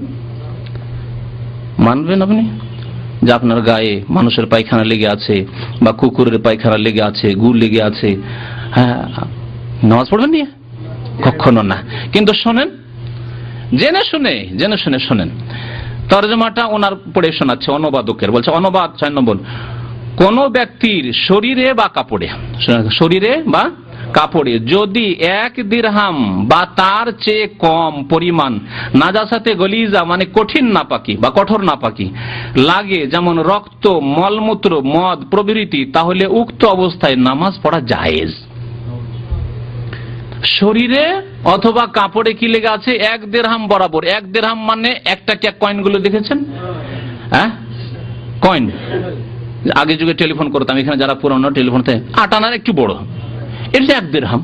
তো 1 দিরহাম পরিমাণ কয়েন বরাবর এতটুকু জায়গায় পায়খানা লেগে আছে, পায়খানা লেগে আছে, মদ লেগে আছে কাপড়ে বা গায়ে, নামাজ পড়েন। কুকুরের পায়খানা হোক, নাজাসাতে গালিজা, ওটাও সব চলবে, অসুবিধা নেই। বিড়ালের পায়খানা হোক, শৃগালের পায়খানা হোক, এমনকি শকুরের পায়খানা হোক, অসুবিধা নেই, সবগুলি নাজাসাতে গালিয়া। এই নিয়ে নামাজ চলবে হানাফি মাযহাবে। আর কিতাব হচ্ছে কদরি, যেই কিতাব সবচেয়ে গুরুত্বপূর্ণ কিতাব। আচ্ছা, নাজাসাতে খাফিফা নিয়ে বলছে ওতে আরো বেশি চলবে, কারণ খাফিফা যখন হালকা হয়ে যাচ্ছে বলছে, তারপরে তরজমা করে শোনায় আপনাদেরকে। আর যদি নাজাসাতে খাফিফা মানে হালকা নাপাকি লাগে, যথা হালাল প্রাণের মূত্র, তাহলে কোন অঙ্গের বা অংশের 1/4 অংশ পরিমাণ না হলে উক্ত অবস্থায় নামাজ পড়া জায়েজ। তাহলে শরীর 3.5 হাতের মানুষ, আপনি কি করেন?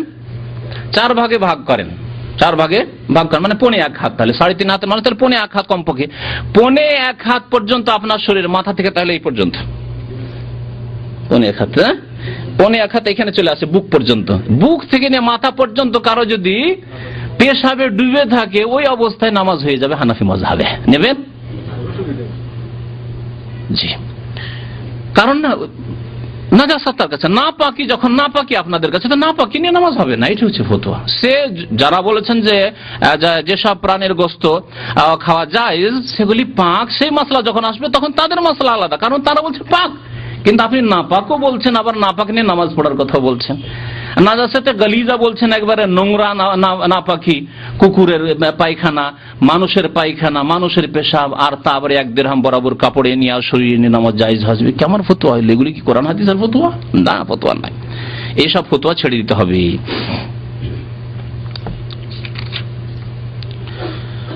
নামাজের বিষয়ে আসি। এখন নামাজের মাসলা মাসাইলের ক্ষেত্রে হানাফি ভাইরা আসর নামাজ বিলম্ব করে পড়ে, জোহর নামাজ বিলম্ব করে পড়ে, ঠিক না? ফজর বিলম্ব করে পড়ে। জোহর আসর বিশেষ করে বলছি, এখানে জোহর আসরের মাসলাটি নিয়ে এসেছে, তারপরে ফজরও রয়েছে সামনে।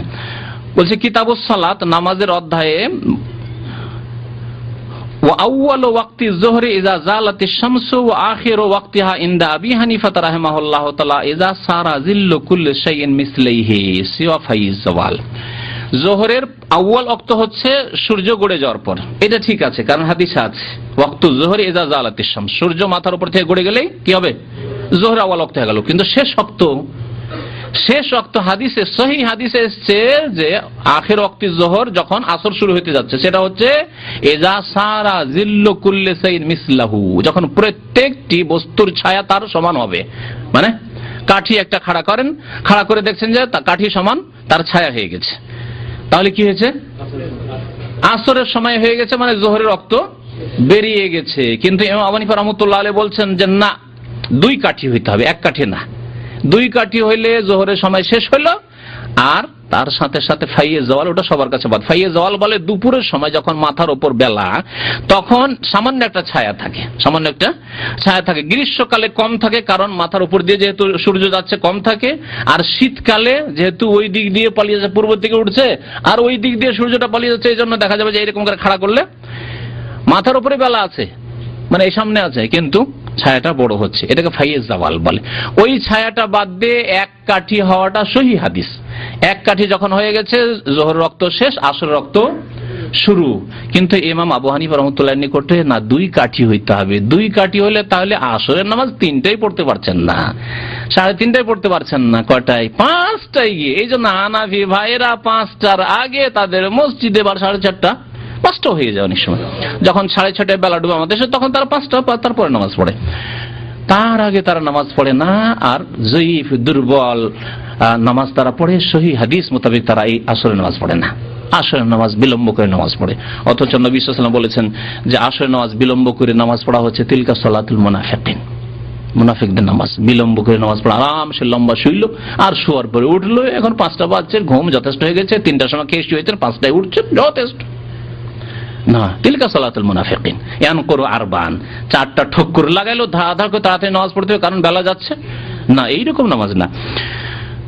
তারপরে শোনেন ওয়াকাল আবু ইউসুফ ও মোহাম্মদ, দেখেন বিরোধিতা, ইমাম সাহেবের ওস্তাদের বিরোধিতা করছেন আবু ইউসুফ এবং মোহাম্মদ, 2 জনে বলছে ইযা সারা জিল্লু কুল্লি শাইইন মিসলাহু, যখন প্রত্যেক বস্তুর ছায়া তার বরাবর সমান হয়ে যাবে, তখন জোহরের সময় শেষ আর আসরের সময় শুরু। এটি হচ্ছে সহিহ হাদিস। সহিহ হাদিস মোতাবেক ইমাম আবু ইউসুফ মুহাম্মদ আমল করেছেন, আমরাও তার মোতাবেক আমল করব। ইমাম আবু হানিফা কি বললেন না বলবেন, আর অন্যরা কি বললো না বললো, সব দেখার না, আমাদের দেখার বিষয় রয়েছে রাসূলুল্লাহ সাল্লাল্লাহু আলাইহি ওয়াসাল্লাম থেকে কি প্রমাণিত রয়েছে। তাহলে এই হচ্ছে মাযহাবের দুর্বল হাদিস বা দুর্বল মাসলাগুলি, দুর্বল ফতোয়াগুলি। আযানের বিষয় মাসলা আরো রয়েছে এইরকমই। ফজরের বিষয়টি, ফজর আমাদের দেশে পড়ে একেবারে সূর্য ওঠার সামান্য 15 মিনিট, আধা ঘন্টা আগে নামাজ পড়ে। অথচ নবী সাল্লাল্লাহু আলাইহি ওয়াসাল্লাম গালাসে, মানে ভোরের অন্ধকারে নামাজ পড়তেন। মহিলারা সালাম ফিরে নামাজ পড়ে, সহিহ বুখারীতে হাদিস রয়েছে, বাড়ি ফিরে যেত, মা ইউরাফনা মিনাল গালাস, বুখারী শরীফ হাদিস বলছি। অন্ধকারের জন্য চেনা যেত না যে এগুলি কে। কিন্তু ইন্ডিয়া বাংলাদেশে হানাফি মসজিদের পাশে দাঁড়িয়ে যান, চেনা যাবে না যে কে যাচ্ছে, এটা রহমতুল্লাহ যাচ্ছে না, এটা ফরিদ যাচ্ছে না, এটা আব্দুল্লাহ যাচ্ছে না, এটা মুজাহিদ যাচ্ছে, চেনা যাবে না, স্পষ্ট। আমি আমার মহল্লায় নামাজ পড়তাম, নামাজ পড়ে আমার খালার বাড়ি ছিল আরেক মহল্লায়, হেঁটে যেতে 10 মিনিটের বেশি লাগে, 15 মিনিট লাগে। ওখানে গিয়ে দেখছি যে তাদের আজান হইল, আর যদি কেউ আজান আগে দিয়েও দিয়ে দেয়, এখন উজু করেছে সাহেবরা। আমি নামাজ টামাজ শেষ করে তসবিহ পড়ে ওই মহল্লা গিয়েছি, একটু খালার সাথে দেখা করে আসি, খালাতো ভাইদের সাথে একটু গল্প সল্প করে আসি। যাচ্ছি ওখানে গিয়ে এখন ওরা উজুতেই আছে, আর আমাদের নামাজ শেষ হয়ে গেছে, শেষ করে ওদের মহল্লায় পৌঁছে গেছি। এই হলো তাদের ফজর নামাজের অবস্থা, সহিহ হাদিসের বিপরীত।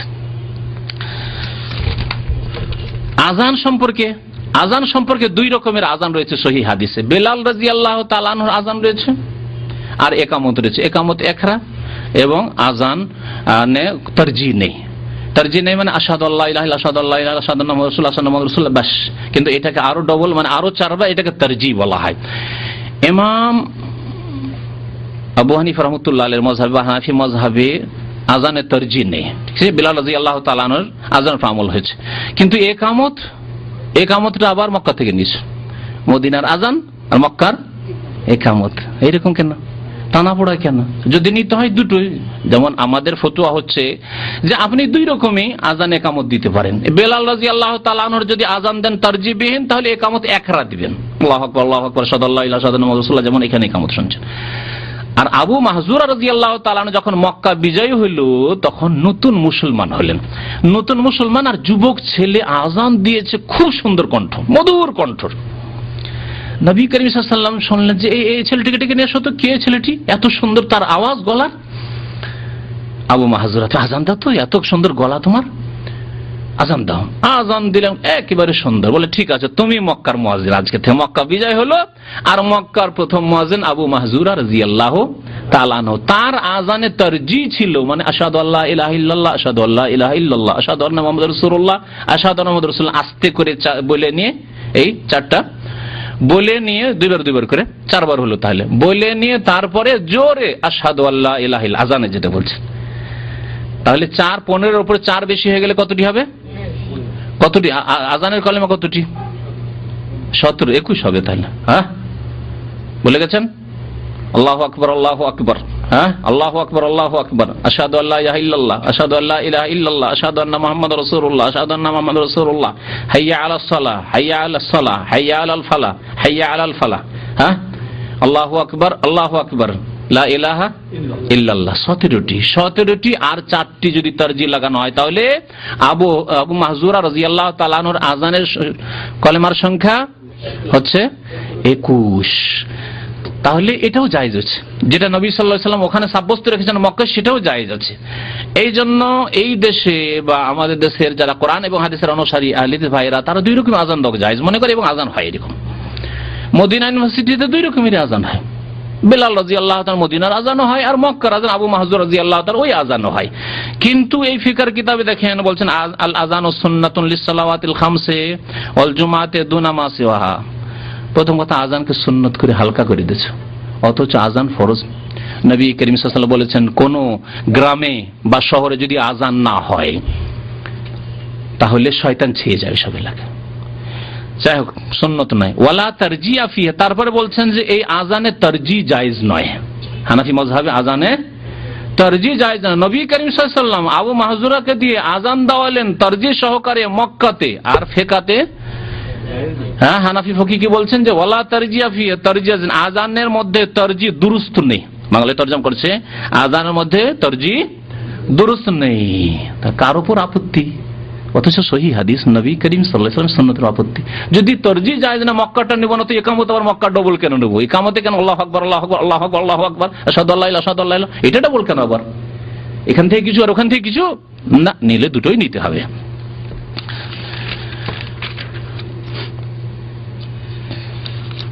আরো বেশ কিছু ফতোয়া আছে, সময় শেষ হতে যাচ্ছে, এই জন্য ছেড়ে দিচ্ছি। নামাজে হানাফি ফিকাতে নামাজের ফরজ মাত্র 6টি, নামাজের ফরজ মাত্র 6টি। দাঁড়ানো, তার আগে তাকবীরে তাহরিমা, কিয়াম দাঁড়ানো, ওয়াল কিরাত মানে পড়া, সূরা ফাতিহা নয়, তাহলে কিরাত যে কোনো কিরাত, আর রহমান আল্লামাল কোরআন খালাকাল ইনসান, আল্লাহু আকবার, নামাজ হয়ে যাবে। সূরা ফাতিহা না পড়লেও নামাজ হয়ে যাবে, ইমামেরও পর্যন্ত।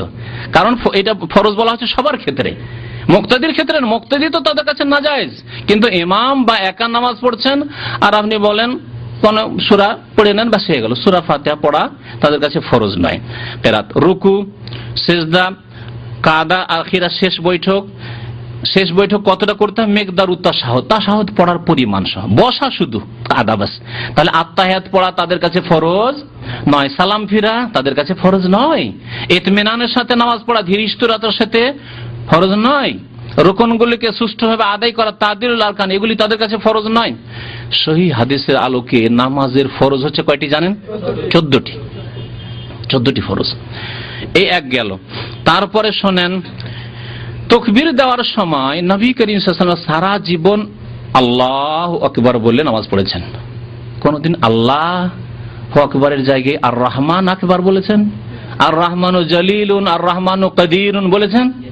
শোনেন, বলছেন ফাইন কালা, যদি বলে ইমাম সাহেব বা মুক্তাদি যে কেউ, বদলা মিনাত তাকবীর, তাকবীর না বলে আল্লাহু আজাল, আল্লাহু আযম, আল্লাহু রহমান বা আর রহমানু আকবার, আজজাহু ইনদা আবি হানিফা ওয়া মুহাম্মদ। আবু হানিফা মুহাম্মদ দুজনে বলছেন রাহিমাহুল্লাহ, বলছেন যে জায়েজ হয়েছে। হ্যাঁ, শুধু তাই নয়, বরং নুরুল আনোয়ার কিতাবে রয়েছে, আলেম ফাজিলে যে কিতাবটি পড়া হয়, উসুলে ফিকহের কিতাব, তাতে রয়েছে যে ফার্সিতে যদি নামাজ পড়ে আর বলে আল্লাহু আকবার বলার দরকার, আল্লাহ বুজুর্গ বার্তার আস্ত, ব্যাস নামাজ হয়ে যাবে। আল্লাহ বুজুর্গ বার্তার আস্ত ফার্সিতে বললো নামাজ হয়ে যাবে। ফার্সিতে নামাজের তাকবীর হয়ে যাচ্ছে, সূরা ফাতিহা হয়ে যাচ্ছে, আর যখন জুমার খুতবার বিষয় আসছে আর ঈদের খুতবা বলছে জায়েজ হবে না। কেমন ফতোয়া দেখলেন? খুতবা শুনে মানুষ হেদায়েত হবে, বেনামাজি নামাজি হবে, বিদাতি হেদায়েতি হবে, সুন্নতি হবে, সেখানে জায়েজ হলো না খুতবা। বাংলা ভাষায় খুতবা জায়েজ হলো না, উর্দু ভাষায় খুতবা জায়েজ হলো না। এই ভিত্তিহীন ফতোয়া আর যুক্তিহীন ফতোয়া, যুক্তি বিরোধী ফতোয়া। যুক্তিসঙ্গত হচ্ছে যেই দেশের লোক যেই ভাষা বোঝে সেই ভাষাতে খুতবা খেতাব করতে হবে, সম্বোধন করতে হবে। যুক্তির উল্টো ফতোয়া। আর এইখানে নামাজের মধ্যে আল্লাহ বুজুর্গ বার্তার আস্ত, সূরা ফাতিহা, বিসমিল্লাহ এগুলি ফার্সিতে বলে নামাজ হয়ে যাবে। জাওয়াজাল কিরাআতা বিল লুগাতিল ফারসিয়াতে, যদি কারো দেখার ইচ্ছা হয় নুরুল আনোয়ার উসুল ফিকহের কিতাব, কওমি মাদ্রাসাতেও পড়া হয়, আলিয়া মাদ্রাসাতেও পড়া হয়। পড়েছেন না মুজাহিদ? এই যে জি বলছেন, জি। আরো যদি আলেমরা থাকে তো বলবেন। আর আমি পড়িনি, শুধু পড়িয়েছি নুরুল আনোয়ার, কারণ আহলে হাদিস মাদ্রাসাগুলি তো নুরুল আনোয়ার আগে যুগে পড়াইতো, আর আমি ছাত্র জীবনে পড়েছি, শিক্ষকতার জীবনে এখানে আসার আগে পড়িয়েছি। ওই নুরুল আনোয়ারে ফার্সিতে তাকবীর, ফার্সিতে সূরা ফাতিহা জায়েজ আছে। নামাজ জায়েজ হয়ে গেল, নামাজের বাইরে খুতবাটা জায়েজ হলো না। বড় আফসোসের কথা। তাহলে তাকবীর দিতে হবে আল্লাহু আকবার দিয়ে, কারণ এটি হচ্ছে নবী সাল্লাল্লাহু আলাইহি ওয়াসাল্লামের সুন্নাত তরিকা। এবং ইমাম আবু ইউসুফ রাহমাতুল্লাহ আলাইহি বলছেন যে লা ইয়াজুজ, জায়েজ নাই। আল্লাহু আজাল, আল্লাহু আযম, আল্লাহু কাদির, আল্লাহু গফুর, এগুলো চলবে না। বলছেন লা ইয়াজুজ ইল্লা ইয়াকুল আল্লাহু আকবার, আল্লাহু আকবার বলতে হবে। আর একটু উনি জায়েজ করেছেন আল্লাহু আকবার নাকিরা না বলে আল্লাহুল আকবার অথবা আল্লাহুল কবির বললেও চলতে পারে। ইমাম আবু ইউসুফ বলছেন, কিন্তু আমি বলবো যে অন্যান্য উলামারা, ইমাম শাফি, ইমাম মালিক, ইমাম আহমদ, মুহাদ্দিসিন কেরাম, ইমাম বুখারী, মুসলিম, সমস্ত মুহাদ্দিসিন কেরাম বলেছেন না, নবী সারা জিন্দেগিতে কোনদিন আল্লাহুল কবির বলেননি। আল্লাহ কাদির বলা তো দূরের কথা, আল্লাহ রহমান আজাল বলা তো দূরের কথা, আল্লাহুল আকবার বা আল্লাহুল কবির বলেনি, আল্লাহ আকবার বলেছেন। আল্লাহ সবচাইতে বড়। সুতরাং আল্লাহ আকবার দিয়ে নামাজ পড়তে হবে, তাছাড়া অন্য কিছু বলে নামাজের তাকবীর তাহরিমা শুদ্ধ হবে না। সময়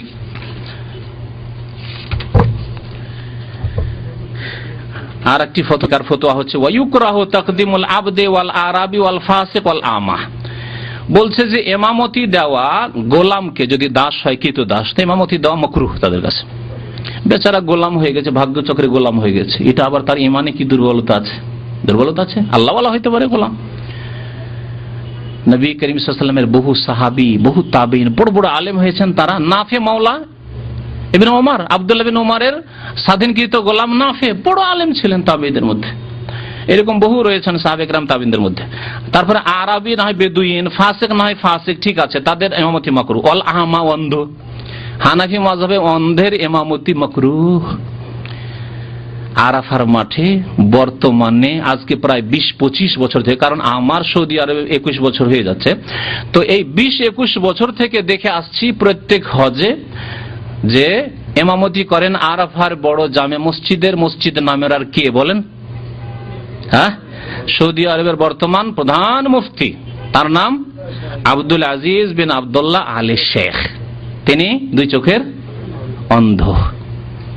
তাহলে কি মাকরুহ ইমামতি হচ্ছে আরাফায়? এ হানাফি ফিকার মতে একটি, এটা বাস্তবে বলতে পারেন হ্যাঁ হ্যাঁ মাকরুহ হচ্ছে। হ্যাঁ, তিনি ইমামতি ওখানে করতেন না, কিন্তু তিনি ছিলেন মসজিদে দিরার, রিয়াজে মসজিদে দিরার ইমাম। রিয়াজে সবচেয়ে বড় যে মসজিদ জামে কবির যেটাকে বলা হয়, যেমন শিকরে জামে কবির বলা হচ্ছে এই মসজিদকে, রিয়াজের জামে কবির বলা হয়, দিরার বড় জামে মসজিদ। আমি দেখেছি, নামাজ পড়েছেন। সেখানকার ইমাম ছিলেন বিন বাজ আগে, আর এখন এই আলী শেখ রয়েছেন, এখনো অন্ধ। তাহলে কি মাকরুহ ইমামতি এত যুগ যুগ ধরে 30-40 বছর ধরে চলে আসছে? আরো শোনেন।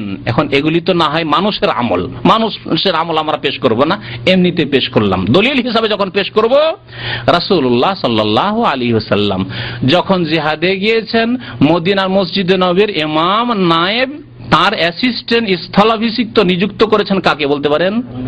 আব্দুল্লাহ বিন উম্মে মাকতুম আল আমা, দুই চোখের অন্ধ। আমরা জিহাদে যাচ্ছি, তুমি যতদিন আমরা আসবো না, আমি আসবো না, মুহাম্মদ সাল্লাল্লাহু আলাইহি ওয়াসাল্লাম রাসূল আসবো না, তুমি এই মসজিদে নববীর ইমামত করবে। তাই নবী সাল্লাল্লাহু আলাইহি ওয়াসাল্লাম কি মাকরুহ ইমামতি দিয়ে গেছেন? অন্ধ হইল বেচারা, আল্লাহওয়ালা যদি হয়, আলেম হয়, দিনদার হয়, হাফেজ হয়, সুন্দর কিরাত হয়, তাহলে তার ইমামতির বাধা কোথায়?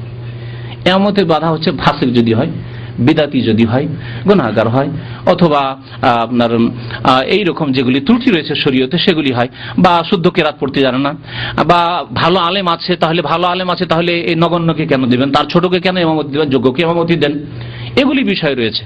কিন্তু বেচারা শুধু অন্ধ, সেই জন্য তার ইমামত মাকরুহ হয়ে গেল। এই এক ফতোয়া সহিহ হাদিস বিরোধী। হানাফি ফতোয়া, একটি ফতোয়া দিয়ে শেষ করি। সেই ফতোয়াটি শুনলে হাসবেন আপনারা, হাস্যকর ফতোয়া। হানাফি ফতোয়া কি বললাম যে তাদের কাছে নামাজের ফরজ হচ্ছে 6টি, তার মধ্যে সালাম আছে কি না, শুধু তাশাহুদের সমান বসে, আত্তাহিয়াতের সমান শুধু আত্তাহিয়াত, আল্লাহুম্মা সাল্লি আলা মুহাম্মাদ, তাদের কাছে এটা সুন্নত। দুরূদ পড়া, দুরূদ ইব্রাহিম পড়া তাদের কাছে সুন্নত। আর সহিহ হাদিসের আলোকে আমরা যা বিশ্বাস রাখি তা হচ্ছে দুরূদ পড়া হচ্ছে রুকুন, ফরজ। দুরূদ ইব্রাহিম ছাড়া নামাজ হয় না। তাহলে দুরূদ কে বেশি পড়ে চিন্তা করেন? হ্যাঁ, বিদাতি দুরূদ বেশি পড়ে। বিদাতি দুরূদ আল্লাহ পাক কবুল করবেন না, সুন্নতি দুরূদ আল্লাহ পাক কবুল করে। সুন্নতি দুরূদ আমাদের কাছে ফরজ, না পড়লে নামাজ হবে না। আচ্ছা, তাদের কাছে তাশাহুদ পড়াও ফরজ না, মানে আসসালামু আলাইকা আইয়ুহান নবী পড়াও ফরজ না, শুধু বসা, মিকতারুত তাশাহুদ বসাল কাদা, বসতে হয় বাস। তার মানে 2 মিনিট বসেন, 2 মিনিটের মধ্যে আত্তাহিয়াত পড়া যেতে পারে, মানে আত্তাহিয়াত পড়লেন না, বসে থাকলেন, আপনার নামাজ হয়ে যাবে। তারপর দিলেন টান, কি করলেন? দিলেন টান, দেন বাস। নামাজের বিপরীত কোন কাজ করে টান দেয়, এটা হচ্ছে হানাফি ফতোয়া।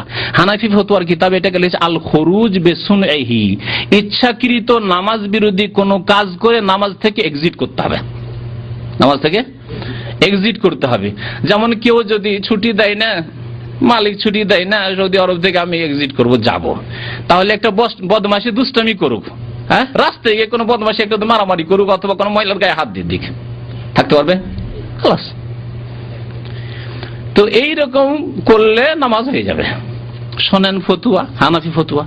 অথচ নবী করিম সাল্লাল্লাহু আলাইহি ওয়াসাল্লামের সারা জিন্দেগি শুরু হয়েছে নামাজ তাকবীরে তাহরিমা দিয়ে, আর শেষ হয়েছে সালাম দিয়ে। হাদিস শোনাবো, নবী করিম সাল্লাল্লাহু আলাইহি ওয়াসাল্লামের উক্তি শোনেন।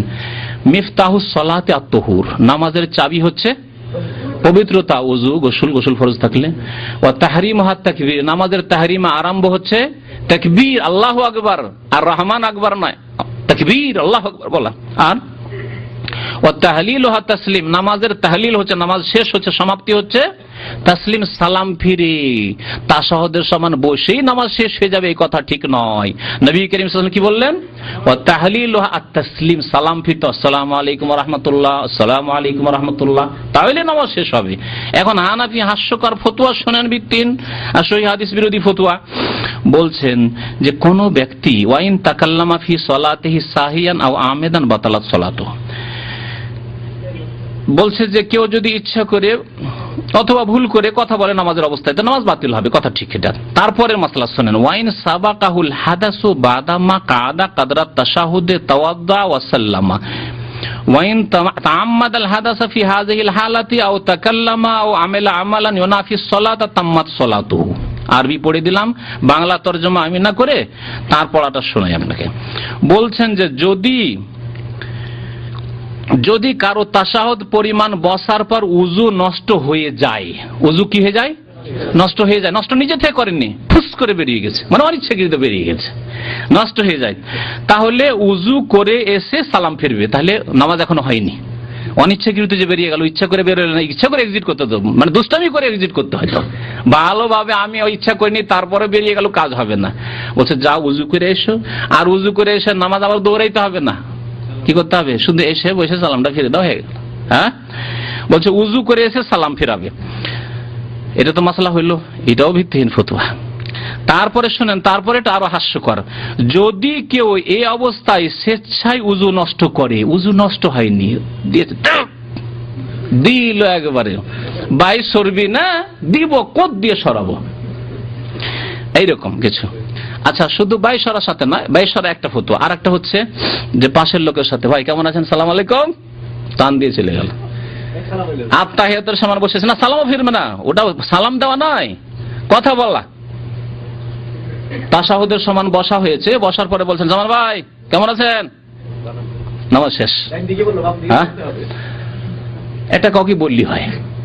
হ্যাঁ, ইচ্ছা করে নামাজ খতম করতে হবে। অথবা বলছে ইমাম সাহেব বড় লম্বা হয়ে গেল, গেলাম, হয়ে গেল, নামাজ হয়ে গেল। হানাফি মাযহাবের নামাজ হয়ে গেল।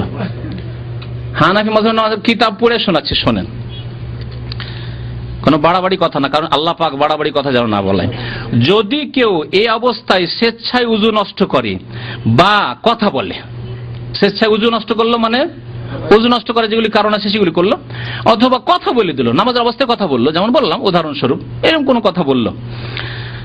মোবাইলের যুগ আজকাল, মোবাইলে দেখছে যে ভাইব্রেশন বা রিং হচ্ছে, আর দেখছে আমার আত্মীয়তার সমান বসা হয়ে গেছে, আত্মীয়তা পড়া হোক আর না হোক বসা হয়ে গেছে, মোবাইলটা বের করেন, আর বের করে আসছে আসছে, নামাজ হয়ে গেল।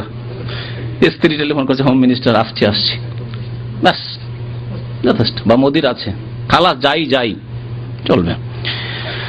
তো বলছে যে অথবা নামাজের পরিপন্থী কোনো কাজ করলে, নামাজ বিরোধী যে কোনো কাজ করেন আপনি, যেটা নামাজে জায়েজ নাই, ওই রকম কাজ করে নেন, আত্তাহিয়াতুর সমান বসা হয়ে গেছে তখন, তাহলে তার নামাজ পূর্ণ হয়ে যাবে। তার নামাজ কি হয়ে যাবে? ইচ্ছা করে করলে নামাজ পূর্ণ হয়ে গেল, আর অনিচ্ছাকৃত যে ফুস করে আপনি ইচ্ছা করেন আর বেরিয়ে গেল, তাহলে কি হলো?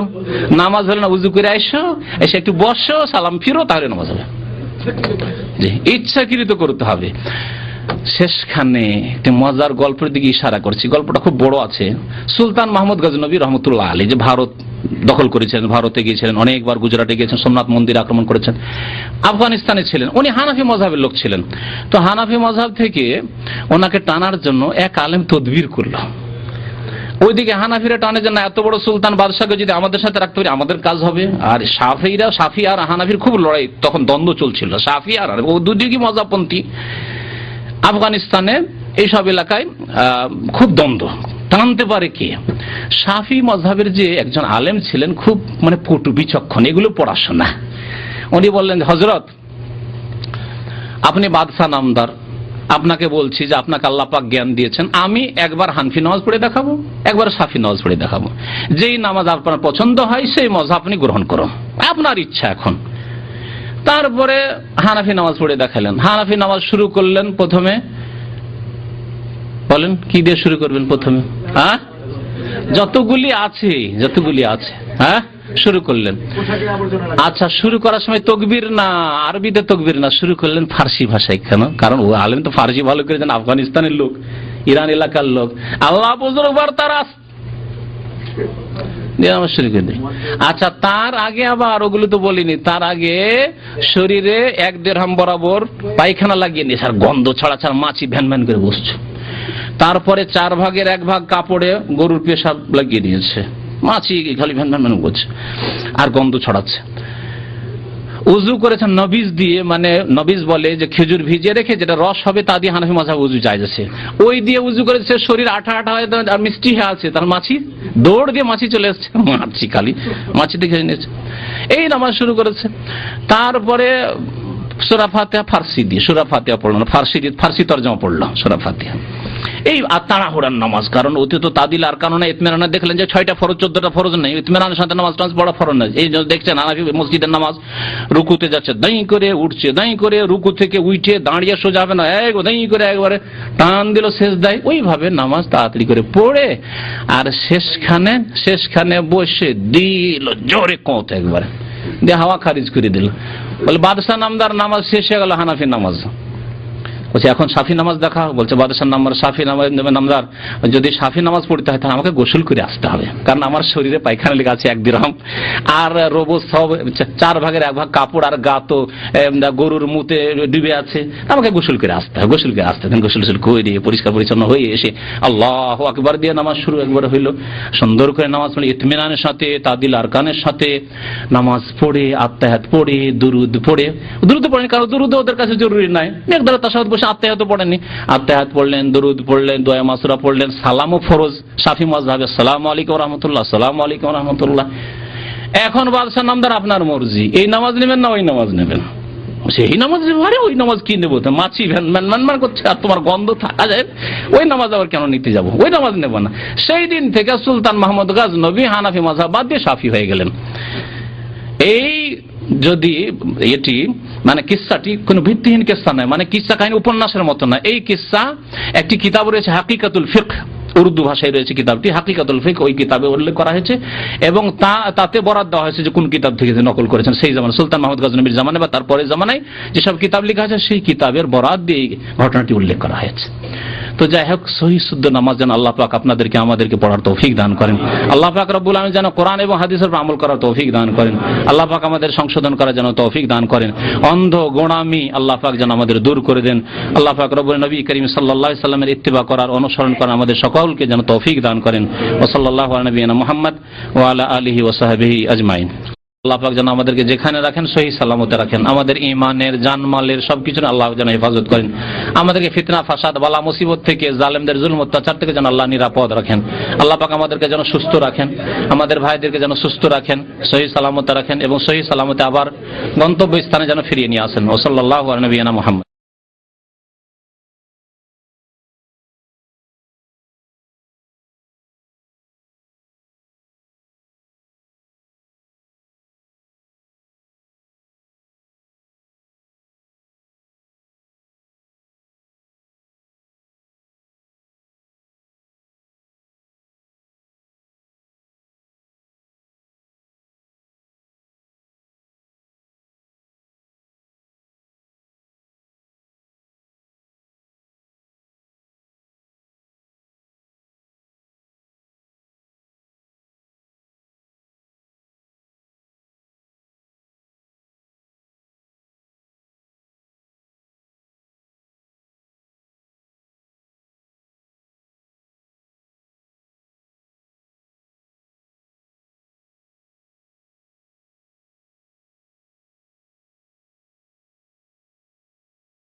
بسم الله الرحمن الرحيم عم يتساءلون عن النبأ العظيم الذي هم فيه مختلفون كلا سيعلمون ثم كلا سيعلمون ألم نجعل الأرض مهادا والجبال أوتادا وخلقناكم أزواجا وجعلنا نومكم سباتا وجعلنا الليل لباسا وجعلنا النهار معاشا وبنينا فوقكم 7 شدادا وجعلنا سراجا وهاجا وأنزلنا من المعصرات ماء ثجاجا لنخرج به حبا ونباتا وجنات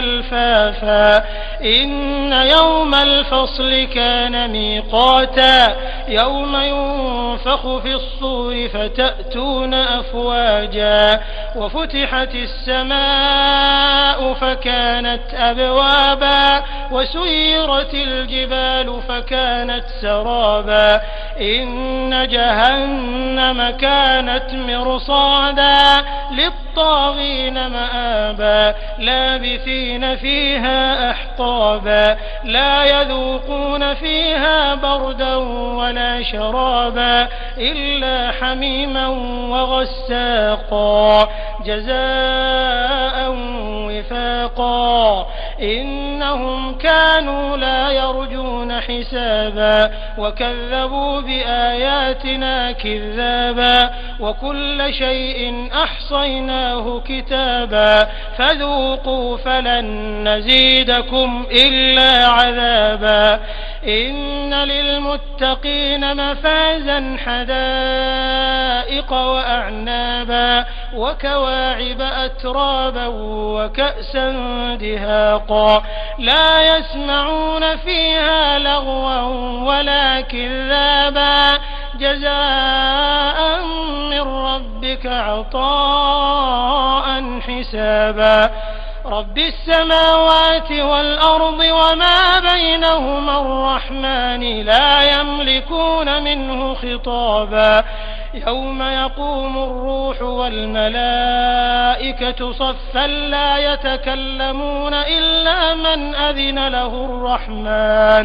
لا يتكلمون إلا من أذن له الرحمن وقال صوابا ذلك اليوم الحق فمن شاء اتخذ إلى ربه مآبا إنا أنذرناكم عذابا قريبا يوم ينظر المرء ما قدمت يداه ويقول الكافر يا ليتني كنت ترابا بسم الله الرحمن الرحيم والنازعات غرقا والناشطات نشطا والسابحات سبحا فالسابقات سبقا فالمدبرات أمرا يوم ترجف الراجفة تتبعها الرادفة قلوب يومئذ واجفة أبصارها خاشعة يقولون أئنا لمردودون في الحافرة أئذا كنا عظاما نخرة قالوا تلك إذا كرة خاسرة فإنما هي زجرة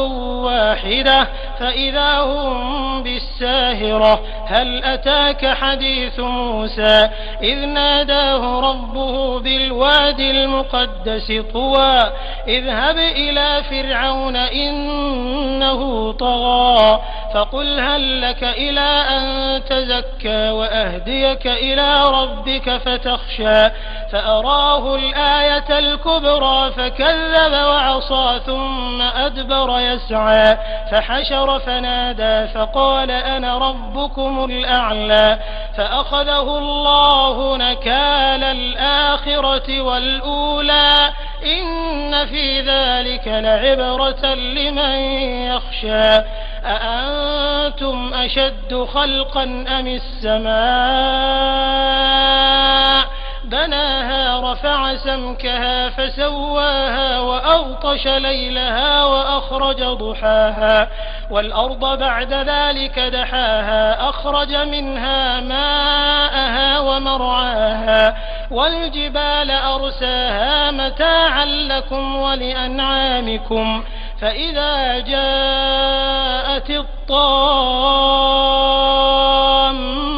الكبرى يوم يتذكر الإنسان ما سعى وبرزت الجحيم لمن يرى فأما من طغى وآثر الحياة الدنيا فإن الجحيم هي المأوى وأما من خاف مقام ربه ونهى النفس عن الهوى فإن الجنة هي المأوى يسألونك عن الساعة أيان مرساها فيم أنت من ذكراها إلى ربك منتهاها إنما أنت منذر من يخشاها كأنهم يوم يرونها لم يلبثوا إلا عشية أو ضحاها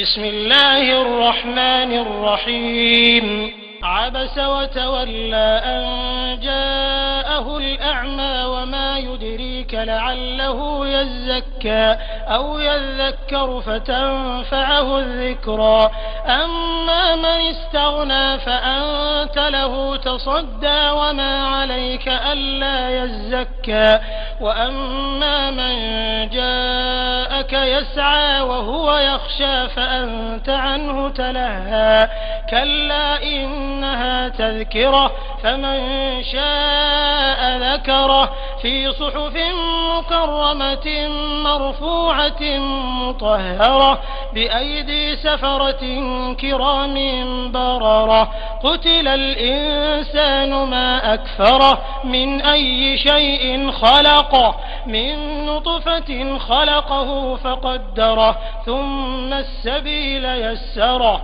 ثم أماته فأقبره ثم إذا شاء أنشره كلا لما يقض ما أمره فلينظر الإنسان إلى طعامه أنا صببنا الماء صبا ثم شققنا الأرض شقا فأنبتنا فيها حبا وعنبا وقضبا وزيتونا ونخلا وحدائق غلبا وفاكهة وأبا متاعا لكم ولأنعامكم فإذا جاءت الصاخة يوم يفر المرء من أخيه وأمه وأبيه وصاحبته وبنيه لكل امرئ منهم يومئذ شأن يغنيه وجوه يومئذ مسفرة ضاحكة مستبشرة ووجوه يومئذ عليها غبرة ترهقها قترة أولئك هم الكفرة الفجرة.